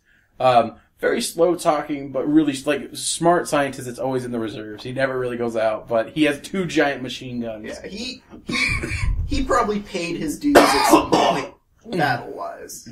Then you have Cheetor, the young upstart. You have Rat Trap. That was me attempting to do his voice, but I can't. Rat Trap is the demolition expert. And Team Coward. Team Coward, and also kind of a pervert. He just kind of fits everything. He is obviously not the highest moral compass on this team. And that's it of the start out Maximals. And then quickly in the first episode, we get Dinobot, a raptor with a Predacon code of honor, who desperately wants to lead the Maximals to destroy Megatron, who disgraced his honor. Yeah. He's basically Worf from Star Trek. Then you got Megatron on the Predacons team, who is a purple T-Rex, because that makes sense. And hey, we don't. They had feathers. We don't know what color they were. And then he has he actually had more Predacons, I think, or did Dinobot even it out? I want to say he evened it out. I want to say it started with Waspinator, Pterosaur, Scorponok. Pterosaur, by the way, was a pterodactyl. Yeah. Who was Starscream? Tarantulas, and Tarantulas was more of the Starscream than anything. Yeah, like basically. So some of them obviously have proxies of the original series, which is interesting because I think the bad guys had more proxies than the good guys. But I think bad guys always had a little bit more personality until after Beast Wars. So in G1, none of the Autobots really had that many personality. Nah. But then you had these really kooky villains who had a little bit more to them. And so, like, Pterosaur had a Starscream voice and was very betrayal, or, like, ready to betray Megatron at any point. But that was kind of all the Predacons. Yeah, the Predacons you couldn't hold them together with glue. I think there's, like, a Season 2 episode after they introduce Quick Strike, a Fusor that has a scorpion body, but his tail is a snake. Yeah. And there's a point where Black Arachnia, another character, gets added into it, who Tarantulas chose the form of for her. Her protoform was a Maximal, too. Yeah. He corrupted it. So, basically, another plot point to add more toys to the series, which, by the way, they only have 5 characters per team at most given time. Sometimes they have like 6 or 7, but they usually wind up killing off someone, immediately adding someone new for the sake of adding toys to it. But it was also partially because of the CG. They couldn't have, they could not have that many models. Every time they made a new character, it cost so much money, and it just wasn't that affordable. So, what was really cool about this and what changed a lot of the game for Transformers, the series, is that instead of having an endless army of characters that they could kill off and not have names or not appear for multiple episodes, now we had 5 that had to have a very distinct personalities and have distinct relationships and dynamics to keep the dialogue interesting. Because we couldn't just have, Rat Trap just doesn't disappear for a couple episodes while we have a bunch of new robots. Rat Trap was there from the beginning and stayed, Mm-hmm. So he had to have, he had to fight with Dinobot and Cheetor and, not always see eye to eye to Optimus. And I think Rhinox was the only one he didn't really argue with. But, they all had to bounce off each other to make things unique, and also having robots fight each other costs so much money. Yeah. I wonder if that was the reference with Waspinator, because he was always just getting blown up. They just had all the models saved, so they just kept using it. Same animation, just different angles. But there's a documentary on the DVDs that I own where they're talking about we always wanted to have the characters always running and fighting and shooting while talking. That's exciting, but we couldn't always afford it. Mm-hmm. So, that actually leads to some not very action-y episodes, but some very deep episodes. I don't remember there being a lot of action where Rat Trap infiltrates the Predacon ship. It was almost a spy thriller. Yeah. Oh, man. So, we were talking about in the car when I picked up Tristan to do the podcast, a little bit about, Season 1's not that great. It's rough. It's very rough. Keep in mind that it is the second CG show ever, and in that season, they rely a lot more on the animals having to be realistic and the backgrounds looking realistic, and at that time, CG just couldn't do it. In Season 2, they kind of scrapped that, and it's so much better because of it. So, what happens is radiation hits from an explosion that killed Optimus Primal, which, by the way, Optimus dies in every series. Spoilers. If your name is Optimus, you're dead. Take out an insurance policy. The radiation hits and it morphs a lot of the characters into these transmetal forms, which is really, really cool. The best thing ever, because not only did these metal forms that don't have to look realistic because they can be stylized because they're not realistic, they also were accurate to the toys. Very much so. This is the first time in the first series, now they're re-releasing the toys where they're accurate and posable and, actual toys in both form. In the original, the first set of Beast Wars toys, they were very much like G1, where, sure, you could transform Cheetor from a robot that's posable into a cheetah, but he has no movement, because it's all, these pieces that, And he's really thick for a cheetah, because they had to remold him into Tigertron. Yeah. I think it feels like it was the other way around, where Tigertron was first and then Cheetor. Well, I know, originally Tigertron was either going to be a polar bear or a wolf. Oh, yeah? And, they were just let's just make it a tiger. Which, what's really cool about that limitation is the fact that, they made Cheetor and Tigertron had a really good dynamic, Mm-hmm. Which is weird because technically Cheetor's older, but, the Tigertron was a little bit more mature, so, Tigertron was the big cat and little cat, mm-hmm. and they just had kind of a pairing off because, they were the same model. Yeah. With some slight alterations. Yeah. The interesting thing about the Transmetals was it gave them third forms. Right. Of, kind of like vehicles where they're almost regressing to their ancestors. Which is really neat. So, say, for example, Rat Trap's the best example, I think, out of this. Because, Cheetor's vehicle mode is just kind of lame. It's wings on a metal cheetah. I love that he's doing visual things. Because you can't see it. But, basically, Cheetor's sides would pop out and you would have jet boosters. Yeah. With Rat Trap, his legs would fold up and he would have wheels, so he basically became a rat with wheels. Or a rat racer. That's not the pun they used, but that's good. It was something like, I'm a rat with wheels, or something like that. But, he was just, a car rat. Whereas, let's see, Optimus's first transmetal form was he had a flying skateboard, basically. Mm-hmm. And a surfboard, really? yeah, but like Megatron was a freaking T-Rex with wheels on his feet and VTOL wings. That toy was awesome. I remember going to a place in Louisville that was a skating ring.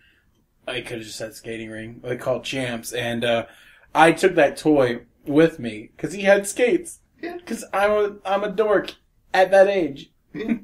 I just wish the toy wasn't so fragile. It has a disease of the Transformer toys known as gold plastic syndrome. I really, really want that figure. I have a off-colored one, but the purple and bronze looking one is so good. You gotta get the Japanese version. Really? And it's at least $80. See, I love toys. I do. I like having them on shelves. I don't play with them anymore. I mean, okay, yeah, occasionally I'll, do my little thing with it.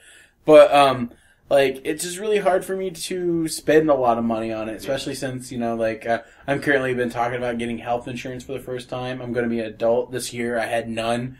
And health insurance, at least getting something that's, the hard part is finding something that is both decent health insurance and affordable, because those don't normally come together. Yeah, most of them, it's walk it off till you feel better. Yeah, and then pay us a premium. Well, because for me right now, it's I did not pay for health insurance this year. And then on top of that, I also did not go to the doctor. So medical expenses was $0. If I start paying for health insurance next year, that is an increase of $1,200 minimum, because most of them are like $100 minimum for no coverage. Basically, you're paying for nothing, basically. So that's just one of those things where it's like, so that $0 budget becomes, $1,200. You do know that you can get a free checkup, though. Really? Just basically like what you would do for a yearly checkup. Just make sure you let them know that it's a checkup. Huh. It's just finding a doctor, because it's like you call any doctor now. It's like 2 to 3 months wait. Really? I just wouldn't imagine it being that difficult to...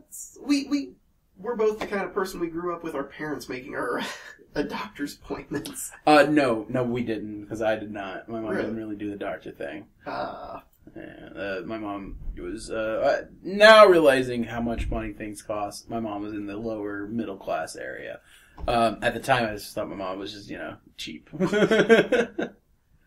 But, I mean, when we were younger, it just seemed easier to get a doctor, I guess. Yeah. But, no. But no, you can get a free checkup. It's, cool.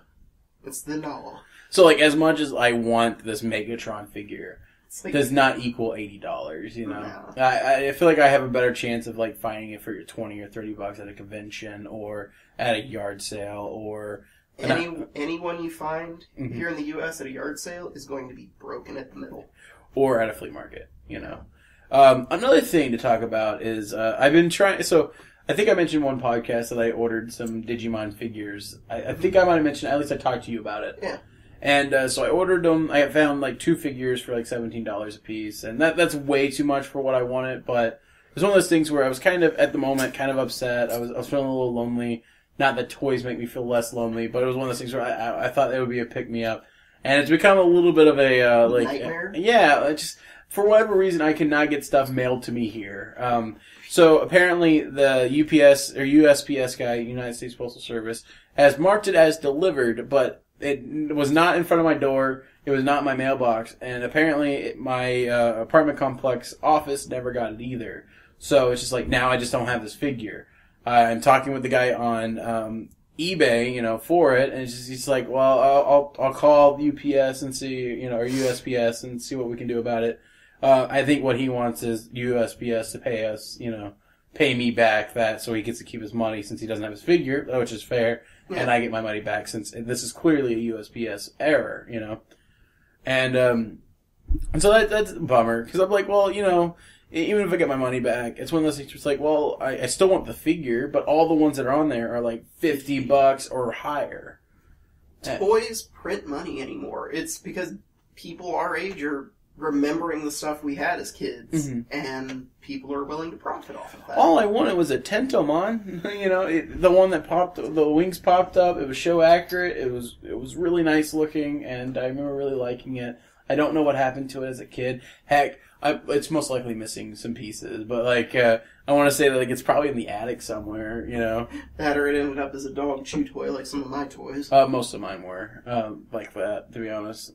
I had a dog who had a taste for Japanese plastic. Really? Just exclusively? Only the best for Wolfie. It's like, I would have Dragon Ball Z figures, and I would have a domestic one and an import one, and they would both fall on the floor. Guess which one the dog would choose? The expensive one? Yep. Yeah. I also got a Japanese, or Korean, I'm not sure, but it's a Gatomon. It apparently came, I haven't seen it yet. Basically, I got a slip on it, and I went to the office. Oh, no, see, this is at the post office. I just haven't had a chance to drive to the post office. I did sign the back to say that they can drop it off, and what days I'm here. And, I checked recently, and it's still in there. It's still in the thing, so I don't know if they saw it. Do it online. I tried. The code that they give me on the thing, it doesn't pop up. And if you do the reverse, where it's like, oh, the stuff that's coming to you through the mail, you type in your address and stuff, it just pops up with an error. Ugh, technology. Yeah, so it's one of those things where I just need to drive over there and do it. But at this point, I don't know if it's being delivered to me again, because you know, they clearly saw it. They delivered packages, you know, or they delivered stuff. I know how you feel. I ordered a model kit one time. Yeah. And 3 times I got the yellow slip. So I finally told him, okay, here's the day I'm going to be home. And this was the last chance that I would get to get it before they would send it back. Mm-hmm. So I sat out on my porch, and I watched the mail person get out the yellow slip without even checking the back and just slide it in. I honestly, I almost wished somebody had gotten fired that day. But I got my package. Well, see, so I have an interesting story about mailmen here. So, first off, this isn't the first time I ordered something off eBay and then not got it. The other thing was I found Super Mario 3D Land for the 3DS for $10. Excited, got it. Did not receive it. This was my fault personally. I hadn't used, I think it was either eBay it was eBay. Hadn't used eBay in 5 years. So it was an apartment complex from 5 years ago. Oh no. Yeah, and so I call up the place. I'm like, hey, a package got delivered there. It looks like it got signed for. Can you check to see if I have it? And they're like, oh, we don't have it in the office, and we'll call the person who lives in the place. I'm like, oh, okay, cool. I called back the next day, assuming that either they did call or something happened. It's probably not a high priority for them. Some kid that doesn't live there. Yeah. And so, I call again, and they're like, oh, no word from it. And I'm like, well, do you think it would be rude if I just show up at the place and I know the address? And they goes, oh, we can't tell you no, but, whatever. I'm like, okay, cool. So I go to the apartment complex, I go to my old house, or my old apartment, and I knock on the door, no answer. And I walk around like, hey, do you guys, there's some people out there. And I'm like, hey, do you know the schedule of the people above us? And they go, oh, no one lives up there. And I'm like, oh, good, so some ghost signed for my package, It happens more than you think. Yeah, and so, I call up UPS, because I thought it was through UPS, and I find out when I give them the track code, oh, this is USPS, not UPS. So I call up USPS, and I didn't want to deal with the apartment complex, because they were already kind of rude to me multiple times. And so, I call them, and I'm like, hey, is there any way you could, redirect this package, see if it's in the mailbox? Because it is a 3DS package, so, it most likely is sitting in that mailbox. It wasn't signed for. It's just sitting in the mailbox, and so oh yeah, well, all we can do is send it back to the sender. And I'm like, oh, okay, cool. So I contact the sender. Hey, look, there was a mishap. I need you to send it to this, address. And he's like, yeah, sure. And I never got it back. I never heard from him. I messaged him a couple of times. And so basically he just got the money and he got the game. Dang. I've kind of looked around for it to make sure they didn't just put it back up. And he hasn't, so. Maybe it got lost forever in the dead letter office. Maybe, but that's one of those things that was just really frustrating. I'll never see. I got Super Mario 3D World, which is apparently a lot better. I really enjoyed it, so I guess I don't necessarily need it anymore, but it still sucks I spent the money and didn't get it. So the other mailman story is that recently we had a bonfire in our apartment complex, which may or may not have been illegal. Because most of the time, usually when you're that close to buildings, you probably shouldn't be lighting things on fire. A tree got hit by lightning and fell down. And they cut it up, and this was a way for them to get rid of the fire, or the wood. And so they had a little thing, and the mail carrier, I find out, that lives in our apartment complex, actually, I found out he lived in our apartment complex. I told the story before I set it up. And so he's there, and he's like pouring some shots of some alcohol. It's really, really high in the alcohol content. And he's just like, great thing to have around fire. Yeah, he's just like, drink with me. And I'm just like, it's like, you know, he kept pushing on it. So me and my friends drank. And he goes, so what's your name? And I'm like, Steven. And he's just like, oh yeah, Stephen Brown. 845, you know, and just started shouting out my address. I'm like, oh, good. He's the guy that delivers my mail. Good. You know, I'm glad everyone in the apartment complex now know my address. So if I do anything, they know where to go, you know.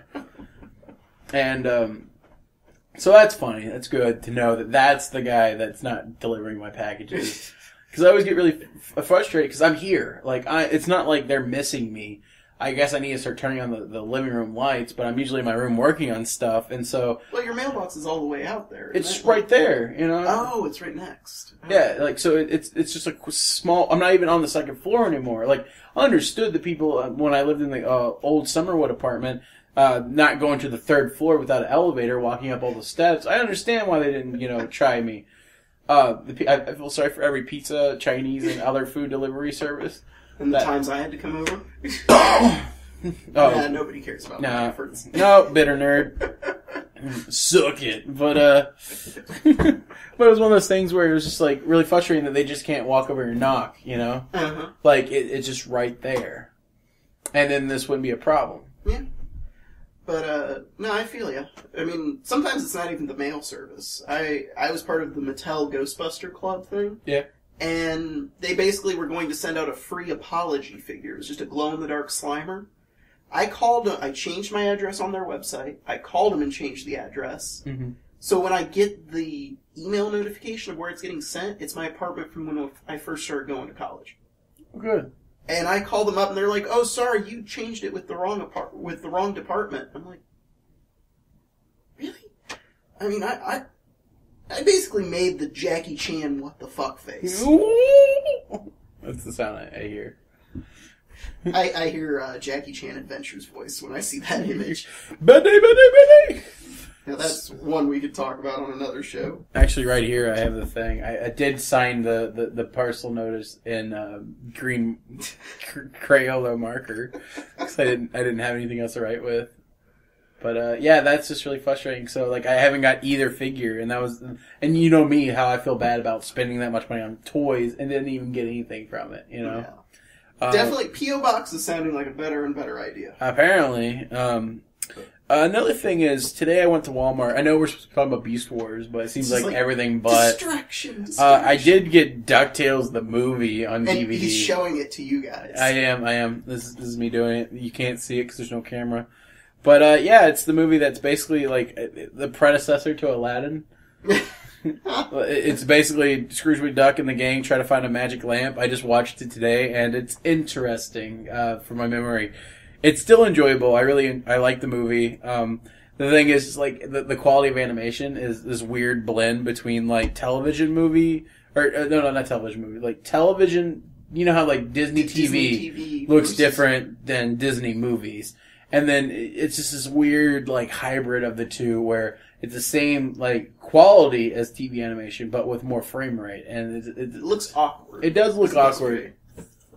But I really enjoyed it, even if it is... I wanted to mention it because you mentioned Casey Kasem being from Middle East. There's some racism in this movie. Wouldn't be Disney if there wasn't. Yeah. Alright, so Beast Wars. So we were talking about, and apparently Season 1, we both agreed, was kind of the weaker of the set, which is weird because it's got the most episodes, with 26, while the other ones are, like, the other two are halved. And I don't know if that's budgetary reason or what happened, but... Just seems to be a thing with Transformers anymore. Happened with Beast Wars, happened with Animated, happened with Prime. The only ones it didn't happen with was Armada, Energon, and Cybertron, which we don't talk about. Huh. No, we can talk about them. I liked Armada. We could barely talk about Beast Wars. Let's not add more to us. Robots in Disguise! Oh man, there's a new series called Robots in Disguise, and it kind of looks bad. I'm going to give it the benefit of the doubt, just because they're trying to go for something between Transformers Prime and Rescue Bots. That sounds like a terrible idea. I know, but it's got Grimlock. He's voiced by Cyborg from Teen Titans. Booyah! I don't think he says that, but... I want to say, booyah, me king! But I love this little comic somebody did where it's like, because in the trailer, Bumblebee is the leader now, and he's like, we have to be robots in disguise, because probably they don't like Transformers on their planet anymore after that second season of Prime. Right. Because it's supposed to be a continuation of Prime. It doesn't really seem that way. Yeah. And the last panel of the comic is Grimlock's thinking about his robot mode as a T-Rex, and he's like, no, I'm good. Yeah, so, but there is a couple episodes in Beast Wars Season 1 that I think are really noteworthy. None of the early ones. It's usually really late. I remember the Tigertron introduction episode being pretty decent. In that episode, it's a race. Okay, so we kind of mentioned it, but kind of didn't. And one of the plot points that kind of was a driving force for the show that first season was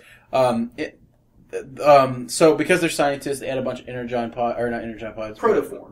pods, where it's basically blank slates of the Transformers. Like they released them as they're crashing for whatever reason, so in the orbit to jettison them so they weren't damaged if the ship was destroyed. Right, and so slowly they would fall out of orbit and land on Earth, and then of course as soon as that happens, the pod would automatically be like, oh, you need a beast mode. And so it was a little bit of a race for the Maximals to get to them before the Predacons, who Predacons would put a Predacon chip in them and basically convert them into a Predacon. Yeah. And regardless, whoever got to them, it depending on what form they took, a mammal or something else, they would switch sides. Well, not so much that. It's just usually they scanned and were loose before. I think twice. I think both with Tigertron and AirRaiser, they got to the pod. The Fusors as well. Yeah. Actually, yeah, the only ones. No, I think I think all of them got it out of their pods before someone got to them. Except Black Arachnia. Except for Black Arachnia, she was like right at the beginning of the episode too. Like it wasn't really a focal point. It was basically Tarantulas was like, I'd like another like me. I can't think of the ant's name. Inferno. I think he was one. I think he got out. Yeah, he got out early, and it like ticked Tarantulas off because like I wanted another spider. Yeah. He got close enough. Yeah. Oh man, Inferno's I need that figure really badly. He wouldn't be hard to find. Him and Quick Strike. I used to have them back when because there's an episode in the Fusor when they were introduced. Quick Strike's this really small like $5 figure back in the day. And then, like, Inferno's a $15 figure, so he's, very big. That's twice the size. Which is awesome because it's show accurate. And, in the show, Quick Strike couldn't fly, but most of the other characters could, so he would ride on, Inferno. For whatever reason, Inferno's, robot mode had the ability to open up the ant abdomen, and basically, he was a pre-transmetal almost. Yeah. So he could, him and Optimus were both ones that didn't have flying beast modes, but were able to fly. Yeah. And so, so the episode Tigertron, in that one, there's two tigers. We don't know, like, the entire time they're watching over stuff, and we don't know that they're both, one of them is a robot in disguise. They used the name. And, that one was really, like, I remember that one a lot. And rewatching it doesn't work so well, because the whole thing is, oh, you don't know that they're robots, Yeah. I mean, that was a great episode when you were a kid, though. Mm-hmm. I don't really remember AirRaisers. That one was Cheetor and Rhinox bonding episode. Okay. AirRaiser's thing got damaged, and so they needed to repair, and so Rhinox had to go offline. Cheetor had to protect them. Okay. And that was also kind of like a weird explanation of where Transformers come from, because... Well, if I remember some of the stuff about the protoforms, it's not always a blank slate. It's kind of like a travel mode. Because, like, some Transformers are a lot bigger once they've scanned things than when they're just a plain... It was basically gray goo in a pod with a spark in the center. Which was really Beast Wars was the first series to kind of introduce the concept of the spark, of the Transformer soul. Yeah. And which was introduced in that AirRaiser episode. Because that... Basically what happened was Cheetor was plugged in or something, and he saw, like, Rhinox, who made a PowerPoint presentation on how, like, oh, these are the souls of, so-and-so. So it was like a little lesson. Mm-hmm. The other two episodes we talked about was the episode with Rat Trap having to get through the security system. He fucked up something, so he decides to go in. Basically fucked up, they're installing a new, security system that attacks things. He fucks it up, so it attacks also Autobots, or Maximals, And so, which really funny about that whole mix-up between Autobots and Maximals is the fact that when Robots in Disguise came out, the first version, the one when they referred it to the bad guys as Predacons and the good guys as Autobots, I was like, that's stupid. That's not what they're called. They're called Maximals. Kids are so easily confused. Yeah, but so Rat Trap goes in, and it's really good because like they can't transform into robot mode for whatever reason. In that episode, I remember him being in Rat. I think we're merging two episodes here because I'm remembering the episode where Rat Trap had to pretend to be a Decepticon and then work his way through the Decepticon ship. There is an episode where he had to go through the Maximals one because there's a part where he's surfing on the like Energon that pulls up Energon lava. Energon. Yeah, but which by the way, I did a hand thing with like one hand surfing on the other hand. But there was a part where, I just remember that cemented Rat Trap as being really cool to me. And then there's one episode we talked about where all the characters got blind. Mm-hmm. Energon exploded near them, turned off their sensors, and so I think it was Rat Trap, Rhinox, Cheetor, and Dinobot. Those all had to make their way back to the base, and if they don't make it in a certain time, they die, basically. Mm-hmm. Because they had to like purge the Energon from their system, and it was just really cool because it showed that Rhinox, while he's like the scientist, the engineer of the group, he's also the most spiritual. He's so many contradictions. Not in a bad way, but like he's a scientist, but he's also the strong guy. He's the spiritual guy, but he's also like most of the character traits you don't normally see with being the smart guy was him, which made him really interesting. Yeah, and like. He basically meditates to use his hearing and tells them, like, where on a grid in a training him to fire. Mm-hmm. And it was just... that episode really solidified Rhinox as, like, one of my favorite characters. Granted, I love almost all the Beast Force characters because there's so few of them. Oh, yeah. I mean, they put so much personality in every single one, except for, like, Pterosaur. And Kindness Scorponok. Yeah, it's like they were sold. Mm-hmm. Pterosaur and Scorponok were minions. Yeah. So, those are the main ones. I remember one episode being a floating island. There's two episodes of floating island. One with the Energon and one with the mystical alien world. It was the same island. It was just like they go to it once, and they almost don't make it out with their lives, but then it's near the point where they switch over to the transmetal stuff. No, one's with Pterosaur, who finds Energon in the floating island thing. Oh. And then, basically what happens is he finds a point where he can touch two pieces, and it would energize him to enough to where he could destroy Megatron. So he decided he wanted to be leader, but he had to keep going back and forth. And I remember that was the episode where Rat Trap used his demolition charges that come out of his arm, which comes in the remake of the toy that came out this year. That was awesome. They claim they're binoculars. No, those are bombs. Yeah. And then there's another episode in season 1 where basically I forgot what happened, but one character flies into the sky and then disappears or something like that. They're just the island's not recognizable. I think it's where Optimus gets kidnapped and like the aliens that were experimenting on the planet are trying to talk to him. That one's later. That's not the same episode. Okay, so what was really interesting was it wasn't just about two robots attacking each other on Earth.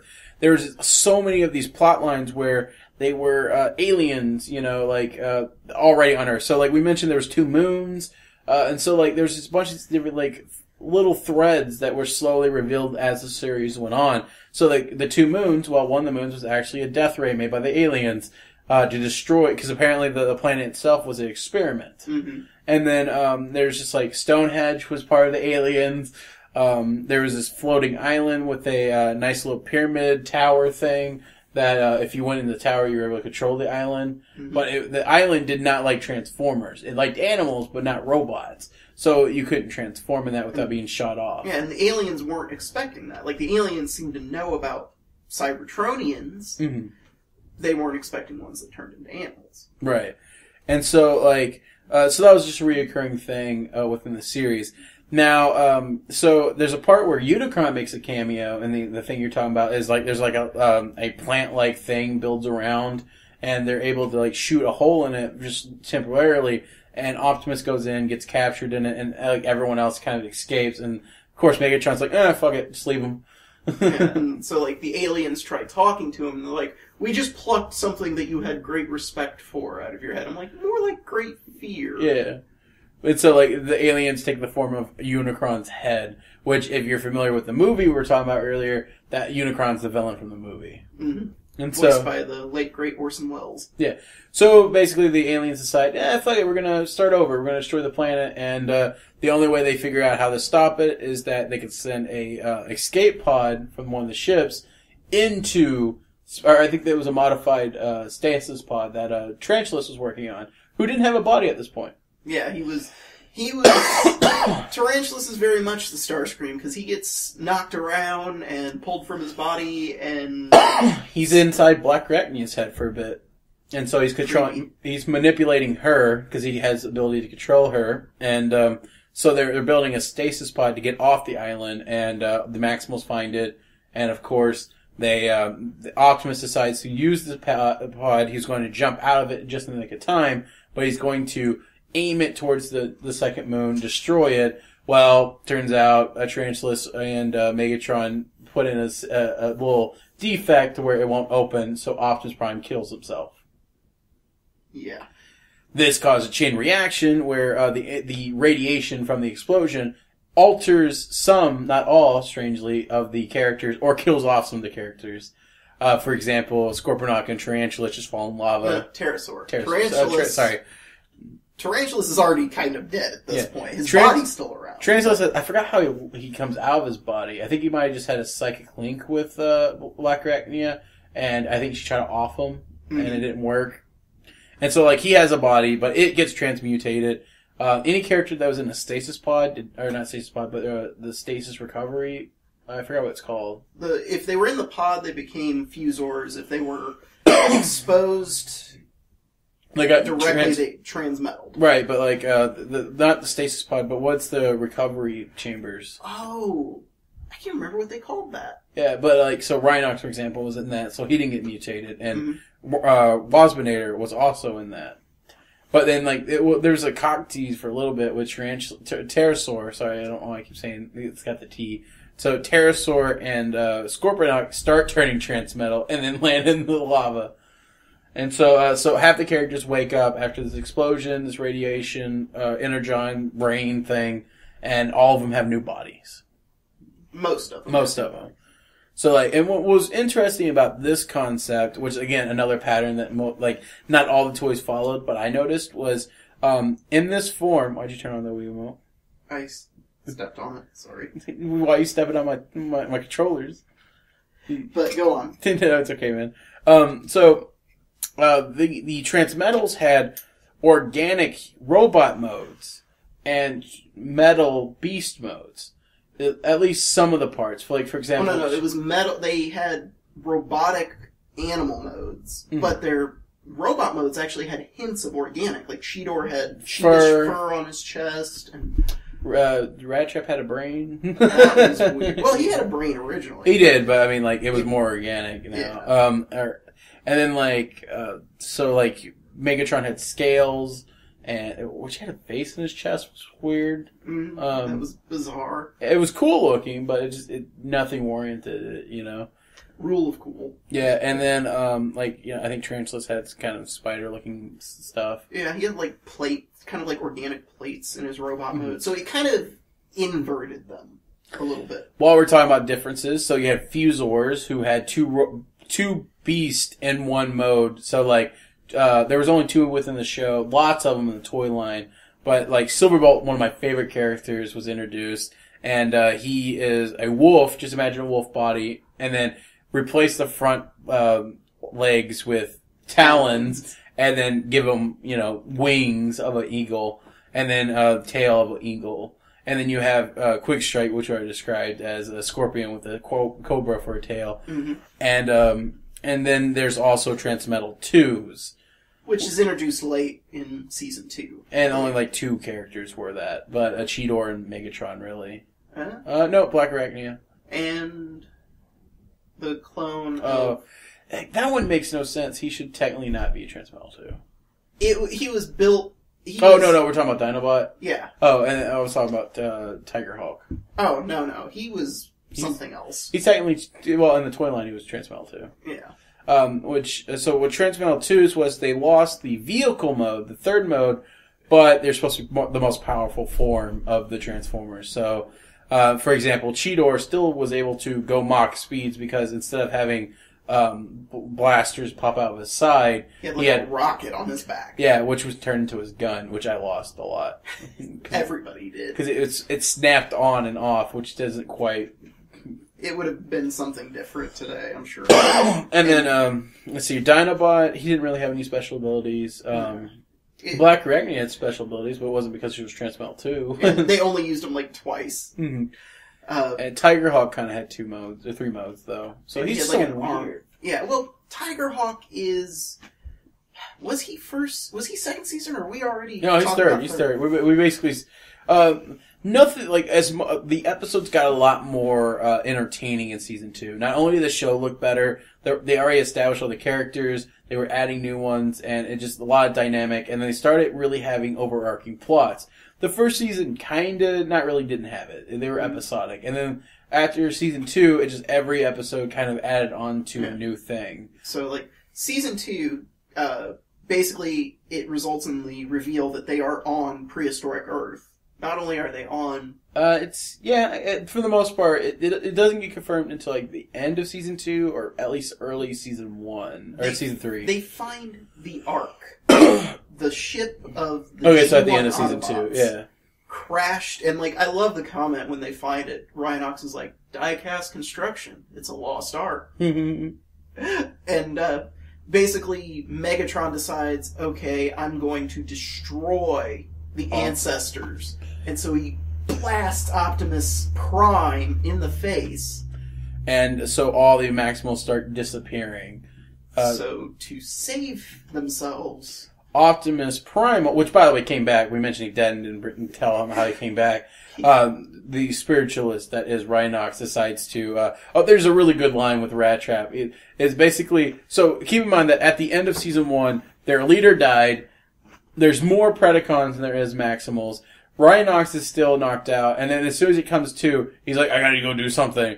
And so he basically, astro projects his head looking for Optimus's soul. In the Allspark? In the Allspark. And so, he's basically trying to bring Optimus back. And then, so the only people, and then, they send off,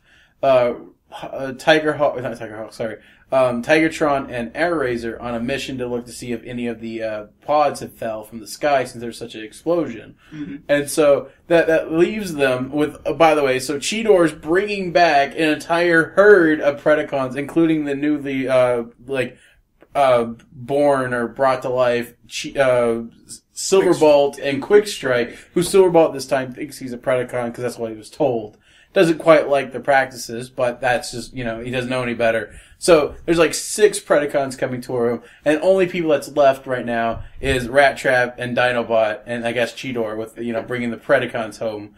They should have brought more Predacons. And so, that was just a really, that's how the drama and how it made it so much more interesting, is that they, with so little numbers, they were able to play off so much of the drama. The rest of the season is just building towards the fact that Megatron slowly figures out that the golden disc he stole in the beginning was right. They are on Earth, and that's how he finds out where the Ark is that the disc is a map to that. And there's some other plot lines that happen through it. For the most part, nothing super noteworthy happens besides Silverbolt becomes a good guy. Silverbolt and Dinobot have kind of an interesting dynamic because they're both men of honor, just different honor. Mm-hmm. But Silverbolt kind of falls in love with Black Arachnia, who's on the other side, and which is adorable and cute. Just because Black Arachnia is just imagine it being the goth girl and the Christian schoolboy. I was going to say the jock, but I don't know because the whole high honor thing. Yeah. And so that's such a good dynamic. It's so interesting. Even better since season 3, Cheetor starts going through puberty, and so he is jealous and kind of wants Black Arachnia. I love Silverbolt's love of Black Arachnia because he doesn't really. He wants her to join their side, but he doesn't want her to change. Yeah, he's like, you were always a Maximal. You might have been a very dark Maximal, but and I love that he calls her Poison of his Heart. Oh, I mean, it was just so bad. Yeah, it's... And funny story about Black Arachnia. You know what they based her on? What? The animators went to a strip club. And there was a particular stripper there, and one of the animators was like, I'm gonna use her as inspiration. Oh, man. You know, at least it's not as weird as, like, some of them. Like, Jasmine, who's kind of the sexiest of the Disney princesses, she's based off the animator's sister. She would come into the place dressed as Jasmine. I need to look this person up. But it's one of those things where just, like... She's Creepy. such... Yeah, it's so odd to be like, yeah, that's based off my sister. Why is she the most sexualized one? Like, you know? But yeah, I mean, there's this great dynamic, and that's part of the story. I mean, and I don't think it's till, like, the beginning of Season 3 that she officially joins the team. No, she doesn't join until Season 3, until like, she's one of the latest members. Yeah. But we haven't even explained how Optimus comes back. Yeah, Rhinox brings him back to... I guess we kind of did. Yeah, he brings it back. He's, for whatever reason, transmetal because he's the leader and needed a new toy. Well, he was at the blast of it. Well, I mean, not his body. I mean, the current body. But, because of the new body, same spark, though. Oh, that's right. They used a protoform or something. A failed one. Or one that didn't have... The one that spark extinguished, so they were able to just replace it. Other thing that I should mention is Rampage. Oh, yeah. Rampage and Depth Charge. Well, Depth Charge didn't come until Season 3. No, Depth Charge was... He showed up the same episode as Rampage. No, he didn't. Are you sure? Yeah, because Rampage shows up, so they find this, they find one marked X, and Optimus is really worried about that, and it's because it finds out that this is Starscream's spark or something. It's based on the experiments on Starscream's immortal spark. Like, Starscream basically... His spark will never join the Allspark. Okay. So it could be reintegrated as many times as possible, which was very interesting to wartime scientists. Mm-hmm. So they created Rampage based off of their experiments with Starscream's spark. And it basically created an evil Frankenstein's monster. Imagine Hannibal Lecter. Less charming, though. Yeah. Like, how his mannerisms and stuff. Yeah, it's like... really, yeah. I mean, he has the face for it. And he's just like this crab transmetal. And he's huge compared to the other characters. I mean, like, even... what was interesting was, in that line, the transmetal line, Megatron and Optimus were the $15 toys. Voyagers. Yeah, they weren't the biggest ones like they were in the previous version. Yeah. And then Rampage and Depth Charge were the ones that... Which, by the way, Depth Charge did come out during the same time as it... But Depth Charge wasn't added until Season 3, though. Alright, but go on. But, so, like, in that episode, it just, introduces it. And then, basically, obviously, Rampage has no interest in joining the Predacons, because he's just pure evil. What happens is Megatron takes out his spark, builds a little contraption on it, so that when, Rampage doesn't act the way he wants to, he can actually just torture him. Yeah. And it's creepy that Megatron would even want to use this guy. I mean, not only did he kill other Transformers, he ate them. He ate them. When he's fighting with Depth Charge, he's basically like, I remember the inhabitants of your colony. They were delicious. But, yeah, so that's basically all of Season 2, though. Mm-hmm. They introduced the arc. Basically, Season 2 ends just as badly as Season 1 does. Yeah. Where all the Maximals are disappearing. They're all kind of like, it's this weird vortex thing happening, and each one of them are showing all their faces between Beast Mode and, the thing where they're warping through time because, time isn't there. So Optimus does take the leadership, puts it into his own body, which his body cannot handle a giant Autobot spark. So he becomes huge. Yeah, he becomes a giant form Transformer. He's still technically Transmetal. He's not Transmetal 2, which I thought was really interesting. Mm-hmm. And so, he's kind of like a cross between, so he's the same size as the Autobot now, or like a little bit smaller. He has a gorilla mode, he has a robot mode, but he also has a truck mode, which doesn't look anything like a truck. It's more like an all-terrain, what-the-fuck vehicle. Yeah. I mean, just imagine a gorilla, has wheels on its hands. But it was supposed to be designed to look like a truck, though. I could almost kind of see it, but I guess it almost reminds me of what they eventually did for, Optimus Prime's pre-Earth mode, like the truck that he turns into in like War for Cybertron and stuff. Because it kind of has that. I want to say when they were designing him, they said he has to look like a fist crossed with a truck coming at you on the road. Basically. And then he also has a flight mode. And there's a line by Rat Trap that's really, really good where it's like, oh man, or no, I think it's Cheetor says it first, like, man, Optimus really knows how to get to learns a body real quick. And then it just pans over to Rat Trap. It's like, well, he changes bodies enough, you know, because this is his third transformation versus every other character was either on 1 or 2 at the time. Mm-hmm. And then Season 3 introduced, I think Season 2 is probably the highest point for Beast Wars. Mm-hmm. I think it has the best episodes. Season 3 does have some stinkers, primarily the one with the kids. So they introduced a bunch of Proto-humans, which are basically ape-like creatures, and there's a couple of episodes dedicated to them, and it's just not entertaining.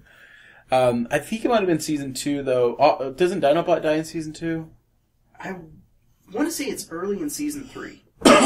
Either or, but Dinobot, this most, kind of one of the most interesting characters just because he is a bad guy. Like, he is a Predacon. He has a sense of honor. But, like, you know, living with the Maximals, he's definitely learned new things. And, you know, he's the most open-minded of all Predacons. And, he kind of, like, realizes that maybe his honor doesn't have to be Predacon, you know? It could be his own sense of honor. Mm-hmm. And, Megatron realizes that the birth of humans, where they come from, historically through the golden disc that he stole, is this one spot. And, all the Autobots are too far away, so Dinobot does a suicide mission of last stand of protecting the humans, and if it wasn't for him, we wouldn't exist. Yeah, thank you, Dinobot. But he does die, and the episode ends in this nice little like funeral scene with them like the flyers flying over with dust, and I think they make a little statue in his honor or something. Yeah, and I just love that he was quoting Shakespeare. At the end there, and just his defeat of Megatron was just, it wasn't that he landed a physical blow to Megatron. He hurt Megatron's ego. Mm-hmm. And he smashed the golden disc. So that was a really powerful episode. So in Season 3 they introduced Megatron experimenting with the idea of making new powerful Transformers, Transmetal 2s. I believe he is attempting to make it, he uses some of Rampage's spark to recreate Dinobot. Yeah, he like clones Dinobot, which he did in the first season. Yeah, that's what transform. That's what I was going to mention was they did make a Dinobot clone to infiltrate the Autobots or the Maximals lair, but it couldn't transform was the big thing. So he used that information and data to create a new Transformer, Dinobot 2, which looked awesome. Yeah, he was vicious looking. So his robot mode looked a lot like his head at least looked exactly like Dinobot's, except for he had like a metal eye. Like cybernetics for Cybertronians. Yeah. Yes. But like his beast mode was a skeleton raptor with like shiny metal on him, and it just looks awesome. Mm-hmm. And like his raptor feet would transform into his raptor feet, hands in robot mode, and it just looks super menacing. So like, and he could open up his spark chamber to torture Protoform X or Rampage.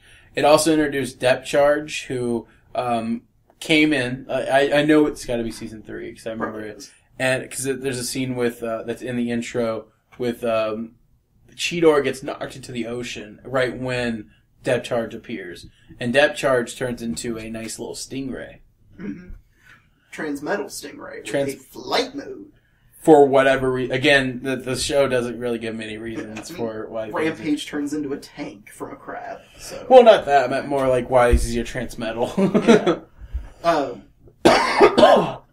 And I just... He makes Dinobot and all the others who have these deep reasons for doing things look pale in comparison. He is just like, I will take down Protoform X. So he's not necessarily part of the team. He never is.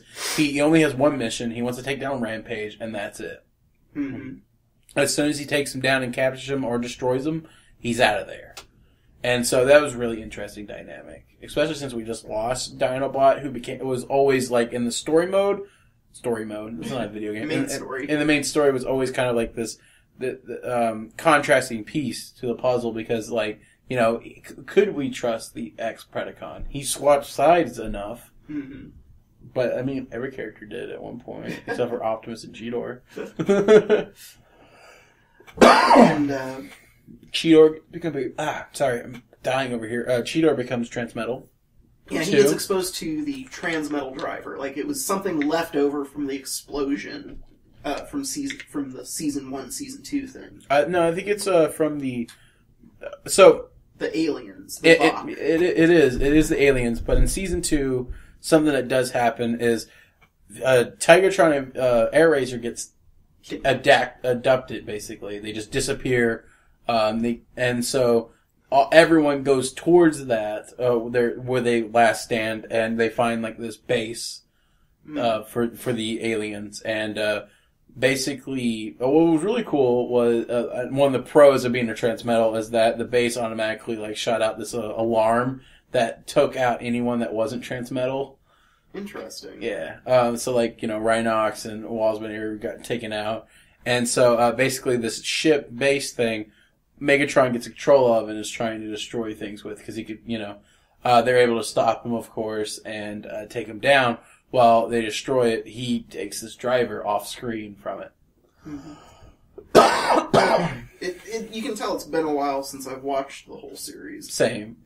I think it was also during this season they had one of their big callbacks to G1 by introducing Ravage. Oh yeah, so... that is that is the finale of Season 2 as well. Yeah. No, maybe.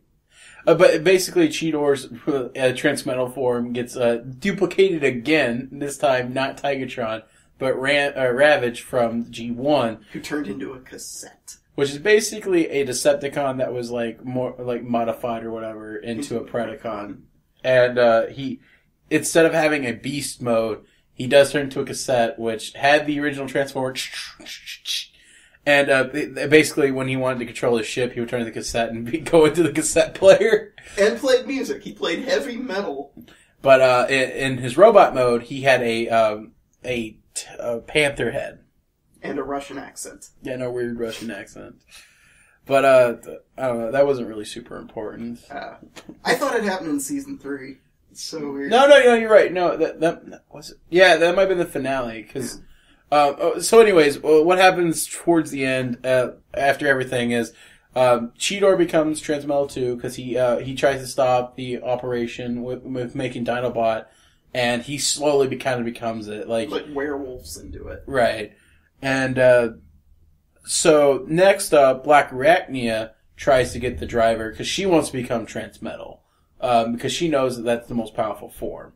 And because what her experiments on herself triggers a protoform chip that Tarantulas put into it, which basically is going to destroy her. They try to save her by doing some weird arcade game styled operation, but when they realize that the Predacons realize the Maximals aren't attacking, they realize what's going on, and so the Predacons do a all-out assault on the Maximal base, which is now the Ark. They have a really cool base now. Mm-hmm. And basically they lose power and they lose Black Arachnia. For whatever reason, the driver, which the Autobot or the Maximals have, basically activates and brings Black Arachnia a new body and brings her back to life. Mm-hmm. And she now has telekinetic powers for whatever reason. For whenever the plot demands it. But the big Transmetal 2, in my opinion, is Megatron. Who does make no sense why he's Transmetal 2. At all. It's a second Transmetal form. Yeah. It's kind of a catch-all, but he takes the original Megatron spark. So he decides that if Optimus got all of his power from the original Optimus, well, he should get all his power from the original Megatron. So he steals the spark from it, which they now can no longer just kill Megatron. They have to capture him to get that But that becomes the big driving force towards the last, like, 3 episodes. But what's funny is when he does this, he's incapacitated. And Tarantulas just pushes him into lava. Mm-hmm. Which actually gets explored in the comics. You find out Tarantulas isn't descended from either Autobots or Decepticons. Right. He's basically the Volk, right? The what? The Volk, the alien race? No, he's descended from, like, Unicrons, Chaos Bringers, or something. Oh, okay.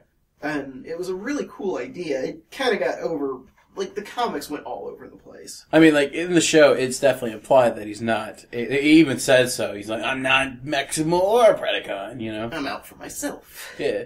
And so, like, so basically he tries to kill off Megatron, which somehow makes him stronger, because between the power of the original Megatron Spark, he's able to emerge again, no longer a T-Rex, but a dragon.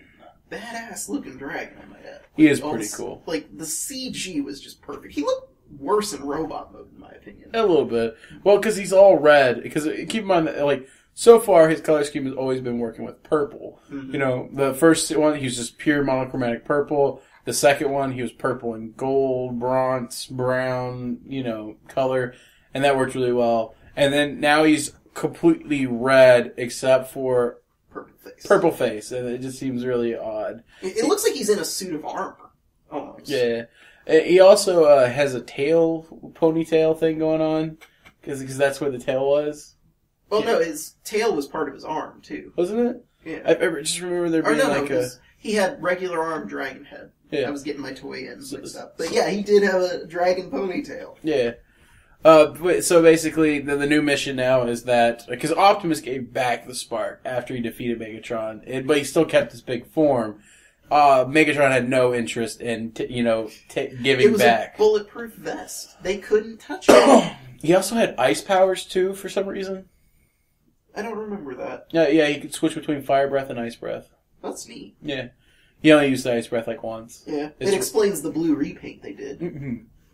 And so, from that point on, the whole battle is to get his Spark back, and the Volk doesn't like this anymore. So they're the ones that kidnapped Tigertron and Airazor and merged them into Tigerhawk, which is really weird because they were two different, they were lovers and now they're one. Mm-hmm. And so, like, brainwashed completely, have no memory of anything, and just sent out to destroy Megatron. That's his only goal. And then they disappear a lot after that, because the writers were never sure if they were using them or not. Yeah.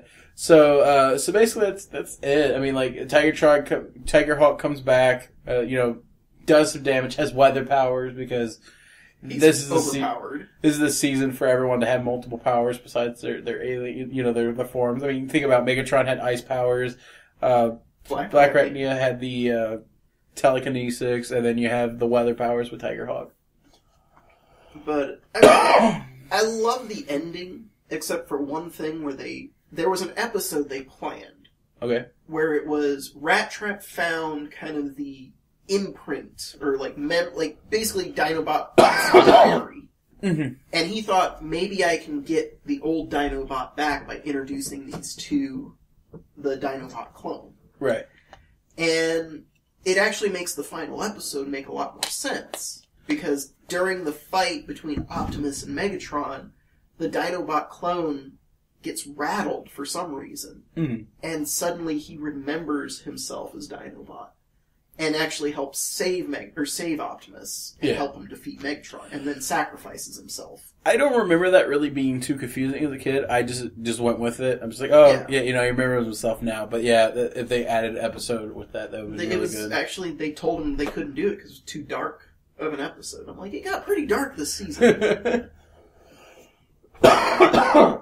I mean, that would have been so great to replace. I'm assuming that terrible episode with the Prototerm humans and Depth Charge in that whole thing.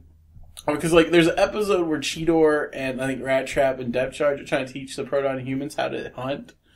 And it's just really bad. I think that was the excuse. Like, they were like, oh man, we need we need a quick episode. What we got? Oh, okay. It happens.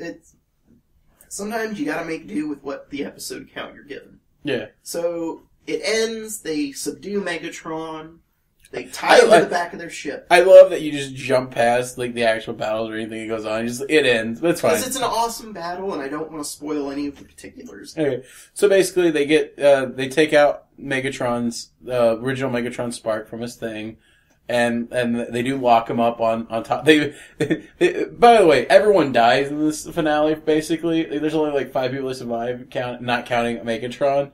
Like, it was just a way for them to kill off everyone, and then, like, Wazmanator also survives for whatever reason. But, like, so they just tie him to the top of their spaceship and fly out. Yeah. There's a great point, like, they're trying to get enough power for the ship or something, and Black Arachnia takes Rat Trap's tail flail weapon, and they're like, oh, that'll never work, and she cuts off the tip of the tail, and Silverbolt just gets that look on his face like, oh my god. Because it was very phallic. It was basically Black Arachnia just emasculated Rat Trap. But why did that help get power? She used it as a connector to connect 2 batteries or something. Oh, okay. You did not explain that at all. I apologize. That was just like, oh yeah, there's a cut penis joke. Well, no, it was just the faces. Because, like, it's so interesting that they got a lot of emotions out of these faces. Like, even more so than, like, Reboot. Because, like, Reboot, a lot of the humanoid characters looked very flat. Yeah. Whereas Beast Wars, even though they had these very robotic faces, they were able to get a lot of good emotions out of them. Oh, yeah, definitely. And so, that ends Beast Wars. There's Beast Machines. Most people don't like talking about it. I like it a lot. It was different, and that threw a lot of people. And if you look at any Transformer series, there's always going to be that, this is different, I don't like it. Like, when they introduced Beast Wars... Oh, yeah. Truck Not Monkey. I've mentioned that I like Beast Wars at a convention once, and this lady with a kid just stopped everything, almost dropped her kid. It was just like, Truck Not Monkey! And it's just like, really? He becomes a truck later. 2013 at the time, like... It was the beginning of internet at that time, like fan boards and all that kind of stuff. People went nuts. No, it's just... now you should be over it, you know? You should be appreciating what Beast Wars did for the series. Yeah, it brought it back. And, I mean, like, every series is almost, like, since then, has mimicked or tried to rekindle the specialness that was Beast Wars. Look at Transformers Animated. They made it to where the characters weren't soldiers anymore. And then in Prime, they limited it to so many characters, you know, like... every single one of them cite Beast Wars as their inspiration. Yeah. I mean, it did so much to revitalize the series. I mean, it even brought it back to prominence in Japan. And what's funny is there was such a large gap between Season 1 and Season 2 in Japan. They made their own cartoons. Yeah, they were horrible, because in Japan, Transformers is very, very young kids. Oh, yeah. And so they have to be almost gag series. Like, Beast Wars was a gag dub over there. So you've got, like, these 3 crustacean-based Transformers that are mariachi band. Yeah, I've seen... There's a fan dub of one of the Beast Wars series. I've downloaded it. It's... Oh, man. It's enjoyable. It was a badger. Because basically what they did was Japan took some of the toys that weren't in the actual show and then just made cartoons out of the rejects. Yeah, like, it was basically the leaders were new toys, and there was like a raccoon dog one that was a new toy that was from some other series. But I really liked Beast Machines. I liked it. It was different. Basically, it was a more spiritual side to Transformers in general. With it was no longer about, you know, Maximals versus Predacons, but organic versus technology. So what happened was, I guess maybe tying the big scary bad guy to the side of your vehicle like it's a Christmas tree wasn't a good idea. He snaps off brakes. They're time traveling, you know, so he gets there sooner because I guess he's smaller or something. And I always just figured he just fell out of the time stream at a different point. So when he gets to Cybertron before the rest of the guys, he's able to conquer it and take over. He decides that the only way for Cybertron to be perfect is everything be one mind.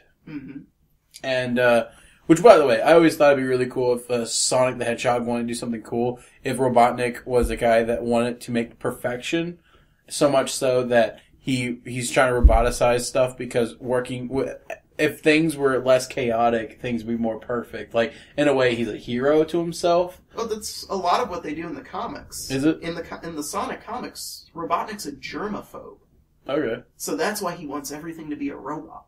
He's like, robots don't have germs. I don't get sick. I'm saving the world from disease. I don't like the germaphobe arc. I just like the idea of him thinking that, robots is perfect, Mm-hmm. You put a piece there, you put a piece there, and it works internally. Every piece is a cog and everything is working towards something. With organic, there's so much chaos that, there's not perfection. And then the whole idea of everything running through one mind. There's no war. Mm-hmm. And that's what Megatron's like. He's preserving the world in his image. Yeah. And so the good guys make it to the planet. They're automatically shot down, which they're expecting. Cybertron, open arms, nope, guns, and they're hit with a virus that makes it where they can't transform out of robot mode, and eventually they're going to go offline. Out of beast mode, and then almost and over time they won't be able. They'll just die basically. Yeah. And they get reformatted into techno-organic bodies. By Cybertron itself, or the Allspark or something? By the Allspark, I think. And then they slowly realize that some of the missing guys, because they don't remember what happened. They think they lost the Beast Wars. That's what Megatron told them, because that's all they remember. And they don't remember the other two guys with them, Rhinox and Silverbolt, who... after they basically decide that, oh man, if Megatron is a computer trying to, control the whole planet, if they make too much, noise, he is focusing on 5 different things at once. He can't do it, basically like a real computer. And, he decides, oh well, I need more, like maybe his idea of perfection isn't perfect, So he creates a couple of generals that have their own personalities. You find out later those sparks are actually those of his friends and Waspinator somehow. And not everything in Beast Machines made sense. It's apparently Waspinator lived on Earth for a bit, but pissed off the people that he was ruling over, and they slingshot him back to Cybertron, which makes no sense. But they needed to have the. See, what happened is Black Arachnia could read through minds, I think, right? No. They found this stuff that would revert the drone generals to their previous personalities. Mm-hmm. And she thought Thrust, the bicycle one, was Silverbolt. Like, just something about his personality. Well, there's something about his personality, and some of the memories were the same. Mm-hmm. Because Waspinator and Silverbolt were in the same situations. And then you find out that Thrust is actually Waspinator, which is the thing they needed to mislead him, and that Jetstorm's actually Silverbolt. Yeah. And so eventually they free them. Rhinox gets freed, but becomes an evil genius, which is fair. I think most people hate that idea, especially since he was the most spiritual guy. But they were trying to make opposites here, with Silverbolt being this honor guy. Then you have this sleazy guy with Jet Ray, that's a Ben 10 villain. Thrust. Alien. Thrust. And then, was that Thrust? Thrust was the sleazy one when he wasn't Waspinator.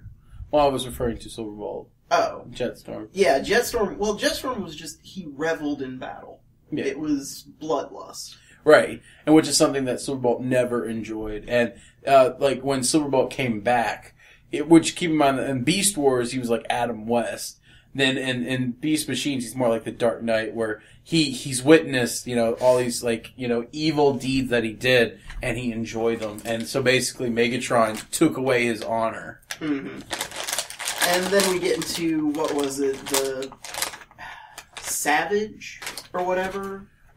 Savage. Apparently, so one of the plot points in Beast Machines is that Megatron wants to rid himself of his organic half, which you think it would just be like, go drag organic files to the recycling bin and be done with it.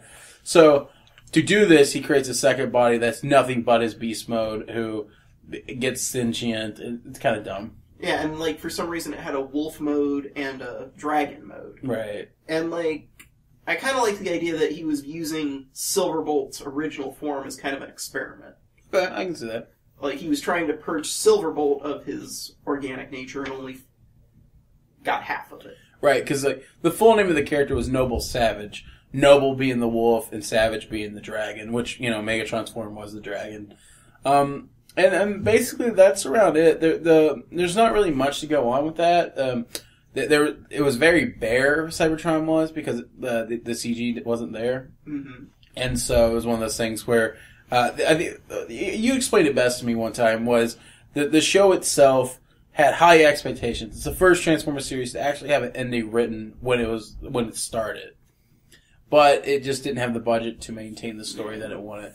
And I just didn't care for the ending. Really? You don't like techno-organic Cybertron? Because Cybertron in every other version is literally the body of the god that created Transformers after using all of his power to create them. Mm-hmm. So it's like, for that to have an organic component just seems odd. Like, a Cybertronian, or a technologic planet giving birth to technologic beings. See, like, for me, I don't read the comics. I don't know the huge backstory. Yeah. From what I know is Prime, Animated, Beast Wars. Yeah. And so, they explain basically, in the series, Optimus becomes more and more of a mage or a sage who, really religious guy. He found this new religion and he's very pushy on it. And, so he's really bent around that. And eventually he basically bites the dust to kill off Megatron, who uses his original Transmetal body. During that purging, he basically imagined Optimus Prime's body, but with Megatron on top. Yeah. And so, like, they're able to destroy him, and then they restart the planet. It becomes techno-organic. That's really just kind of it. Yeah, and it was just a weird ending. I don't know, for the most part, I really liked the series. I liked the take on it. It felt more serious. A lot of the comedy disappeared.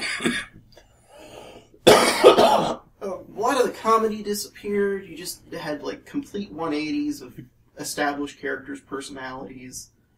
And... Well, there was some poetic stuff with it. Like, look at Black Arachne and Rat Trap, who I think got the best deal out of the whole thing. And, I guess with Cheetor. Yeah. So, like, there's a dynamic change here. With Rat Trap, in the original series, we talked about the bombs he has in his arms. He was the demolition expert. That was his favorite thing.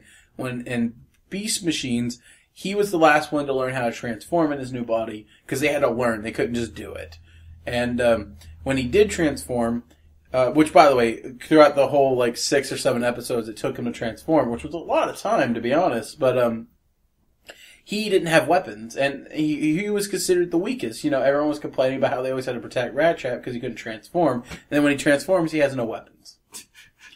So keep in mind, this is the guy who usually likes to make things go boom, is the guy that can't. But he becomes the hacker of the group. He does become the hacker, which is really cool. Which is a really unique thing, because, like, it's this guy who is the most useless character becomes the most useful.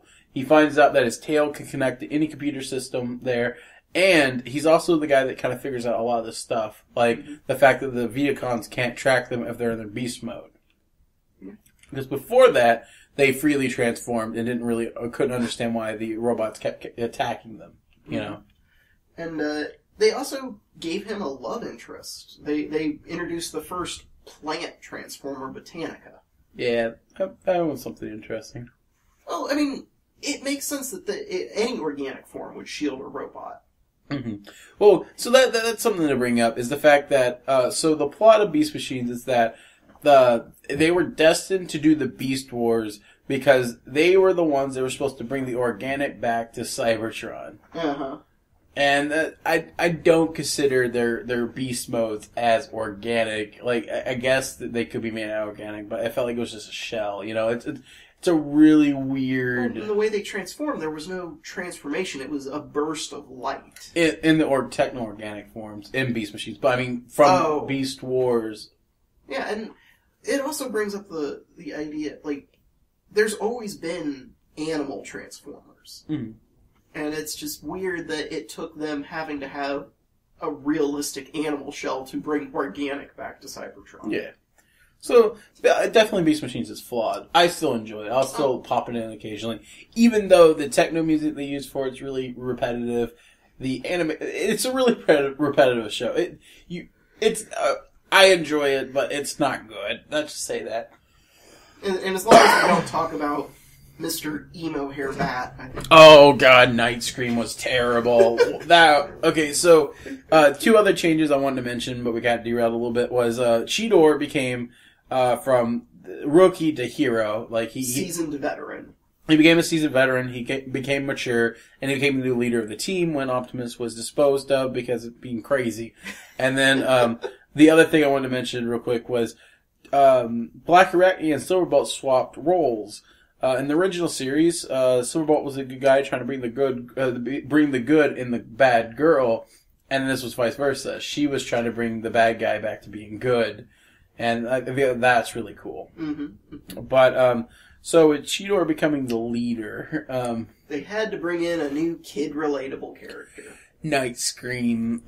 He's just there's nothing good about Night Scream. He didn't add anything to the dynamic that was needed. He was whiny, and his robot mode had emo hair. He did have emo hair.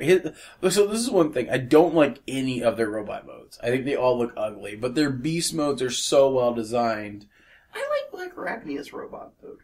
The big forehead. It's weird. Her toy is great. The best thing I've ever seen of them trying to use the 8 legs turning into 2, because with this series, he's right. They did burst into light, and that's when they transformed. There wasn't a robotic, it was just, I am transformed, and then as light would just, appear on their limbs and go through, and it was kind of like a Digimon transformation. Yeah, which doesn't translate well to toys. Except for it did, though, for these. Optimus didn't get a good figure till after the series. I never got Optimus, so Okay, Cheetor had a good figure. Cheetor Retro. Black Arachne, I loved her figure. I never got to own it. I did. I got it in Beaver Dam, Kentucky. I had Silverbolts, which they were totally out of scale with each other. Silverbolts was kind of a bad toy. Like, in comparison to Beast Wars, where he was like, this perfect size. I could never get the back to stay on. Like, I don't think it was terrible, but it just wasn't, like, on par. It wasn't thought out well. And Night Scream not only was Night Scream a bad character, his toy was awful. Oh, well, I wouldn't have went near him, so... Like, you know how Night Scream had, like, the wings on his feet in robot mode? No, he just had long arms with wings on the arms. Like, now, Tankor got a really cool toy. Mm-hmm. And got a new one recently, too. Yeah. Megatron had a really terrible toy. They just, like, made a $15 figure, and since he had, like, this cape thing wrapped around him, so instead of having actual wings, he had a cape thing that just folded up. That was just bad. And the thing was, I missed out on the first version of him, so I got that one. Because I was like, sweet, I get Megatron, and then it's like, oh. Oh, so you wanted the Transmetal 2 Dragon, and you got Beast Machine's Dragon. Yeah. And then, they had the giant Megatron head toy that didn't come out in the series, but it was in the cartoon. Yeah. And, cool thing about that, it can actually turn into a head for the big city robot transformer from G1. Oh, really? Yeah, like the little clips in it hook in perfectly. That's nice. Sadly, he's got gold plastic syndrome in some versions. Oh, that's just Megatron's curse. Yeah, it's... But, like, overall, Beast Wars and Beast Machines were just... I guess Beast Wars was really, really good. Apparently there was an idea to do Trans-Tech. Which is going to be like a new universe with elements of both G1 and... Yeah. That was interesting. I like some of the concept art. Yeah, and like Cheetor looked cool. Yeah, he was instead of being turning into a cheetah, he would just turn into a car. Yeah, but his design eventually turned into Blur from Transformers Animated, which then became Cheetor again. Yeah, I really want that figure too. He's going for like $40 now. It's the cheapest he'll be. Really? Oh man. And he needs a new head. Like, the head just looks derpy. Really? But the vehicle mode and the robot mode, like, Blur was a good figure. Mm. Blur is a fast transformer. He runs in robot mode as fast as he drives in vehicle mode. Really? Blur? The name Blur? Yeah. But the cool part is his figure is so well designed, you can actually pose it in a one-legged running pose. Really? That's cool. I mean, that's how I had him displayed. You know, I could have displayed him how he ended up in Transformers Animated, but that was a cube. Did he survive, technically? according to word on high, his spark was not destroyed. He's just trapped in an eternal hell. Oh, good. I need to get that on DVD. Animated? Yeah. I think the Blu-ray's out for Really? the whole series. Oh, that's cool. I'll put that on the wish list. I did a nice little head turn. And there's some series of Transformers that, even when they're bad, I kind of wish they were on DVD. Mm-hmm. Like, Robots in Disguise. Like... Oh, yeah. I downloaded that recently. Or not recently, but like in the last 2 or 3 years. And it's okay. I love the new designs. Like, the designs that weren't based on old toys. Mm-hmm. Like, the 10-changer that Megatron became. Yeah. That one was cool. The build team. One of the best combiners ever. I like the rail ones. Rail Racer. Oh, I'm still looking for him. Mm-hmm. I will own him one day. I had him as a kid, or at least one of them. I really liked, I forgot which one, but it was like the one where like most of it was legs. Yeah. He was cool. He turns into the legs for the big robot. No duh! And then the Transmetal Predacons that were repurposed, those weren't too bad. But Optimus Prime, or Omega Prime from that. Just where it's Ultra Magnus and Optimus Prime with Ultra Magnus as his magic mushroom. It makes him get bigger. I don't know. I really hated the Optimus in that. I thought Ultra Mega was really cool just because you could put the Autobot brothers in it. That was cool. No, they were good toys. X-Prom was my favorite. Mm-hmm. But that's a completely different Transformer series. Yeah. But, it was, as big as jarring as the transition from Beast Wars to Beast Machines was, the transition from Beast Machines to Robots in Disguise was even more. Like you said. I jumped on it. I was, because at the time, Digimon was out, and Digimon switched from Season 1 to Season 2 during the transition between Beast Machines and Robots in Disguise. And that was just a weird transition for Fox Kids becoming Fox Box. For those of you who are too young for that, there used to be dedicated kids blocks on cartoon or on TV stations. Oh yeah, they stopped doing that like a couple months ago, right? The last experiment in trying to revive it failed. Yeah, Saban tried doing their Vortex block and just couldn't afford it. How about not making terrible Power Rangers? No, it didn't even air on there. Really? No, they actually aired old episodes of Lost Galaxy on it. Current episodes of Power Rangers are exclusively Nickelodeon right now. Okay. I think they had the Dragon Ball Z. Kai, yeah. Which I never expected anime on a Nickelodeon. Or no, was that Disney Channel? That was Disney. Well, no, it's both. It was it was Nickelodeon and it was Disney Channel got Naruto. Yeah. And Nickelodeon got Dragon Ball Z Kai. But and Cartoon Network now has One Piece. Yeah, they'll treat it okay. I mean, they have Dragon Ball Z now, too. Yeah. But, speaking of Power Rangers, I saw the Megazord for the new season in Japan. Oh, yeah? For a ninja season, it is the most random-ass Megazord ever. Oh, yeah? Why do you say that? The Red Ranger's Zord is a human, basically like the Battleborgs in Season 3 of Power Rangers. Okay. Yellow Rangers is a dump truck. That connects. Okay. Blue Rangers is a dragon. Pink Rangers is a train. And the White Rangers is this little dog.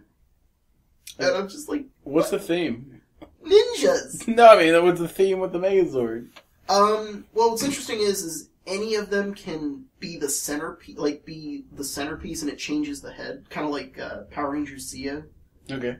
And it's got some elements of, silhouette-wise, it looks like the, what was it? The second Ninja Zord, Shogun Zord. Okay. It's got, the silhouette of the Shogun Zord, the gimmicks of the Pirate Zord, and the helmet-changing gimmick of the Zeo Zords.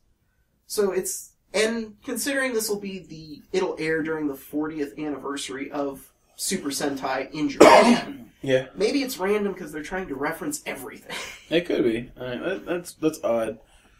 Well, we've already jumped into Power Ranger talk, so... Hey, this is the most I've talked, period. Oh, no, I'm happy for it. I love the fact that you're talking. I'm just saying that we are also getting into the 3-hour mark of our Lord. thing. I am so sorry for wasting your time, people. Yeah, we're at like 2:40. So, that's what I'm saying was like, I think we're hitting Power Rangers. As much fun as this is, we probably should, be doing something a little bit more productive than a podcast.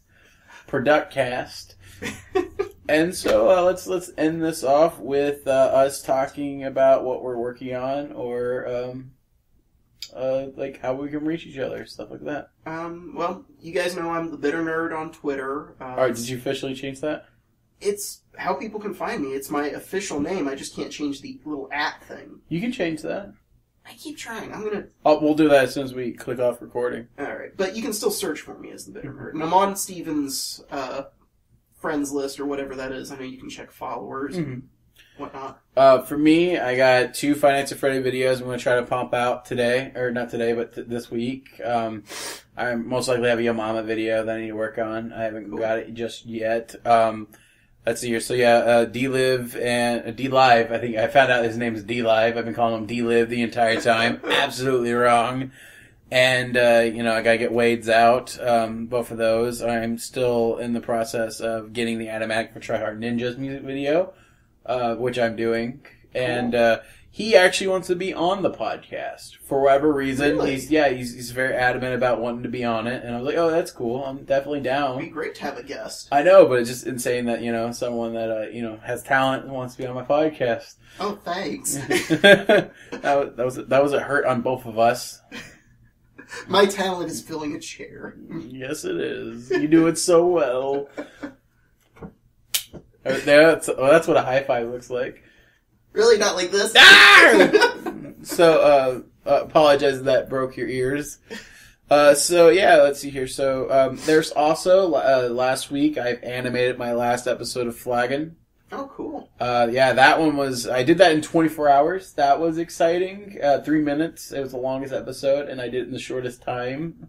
But, they needed it done soon because, Max, the guy who listens to the podcast instead of, I guess, working, because he does audio, he's going on vacation, and they need to get the episode in because they want to release it this month. And, that is my last episode of Flagon.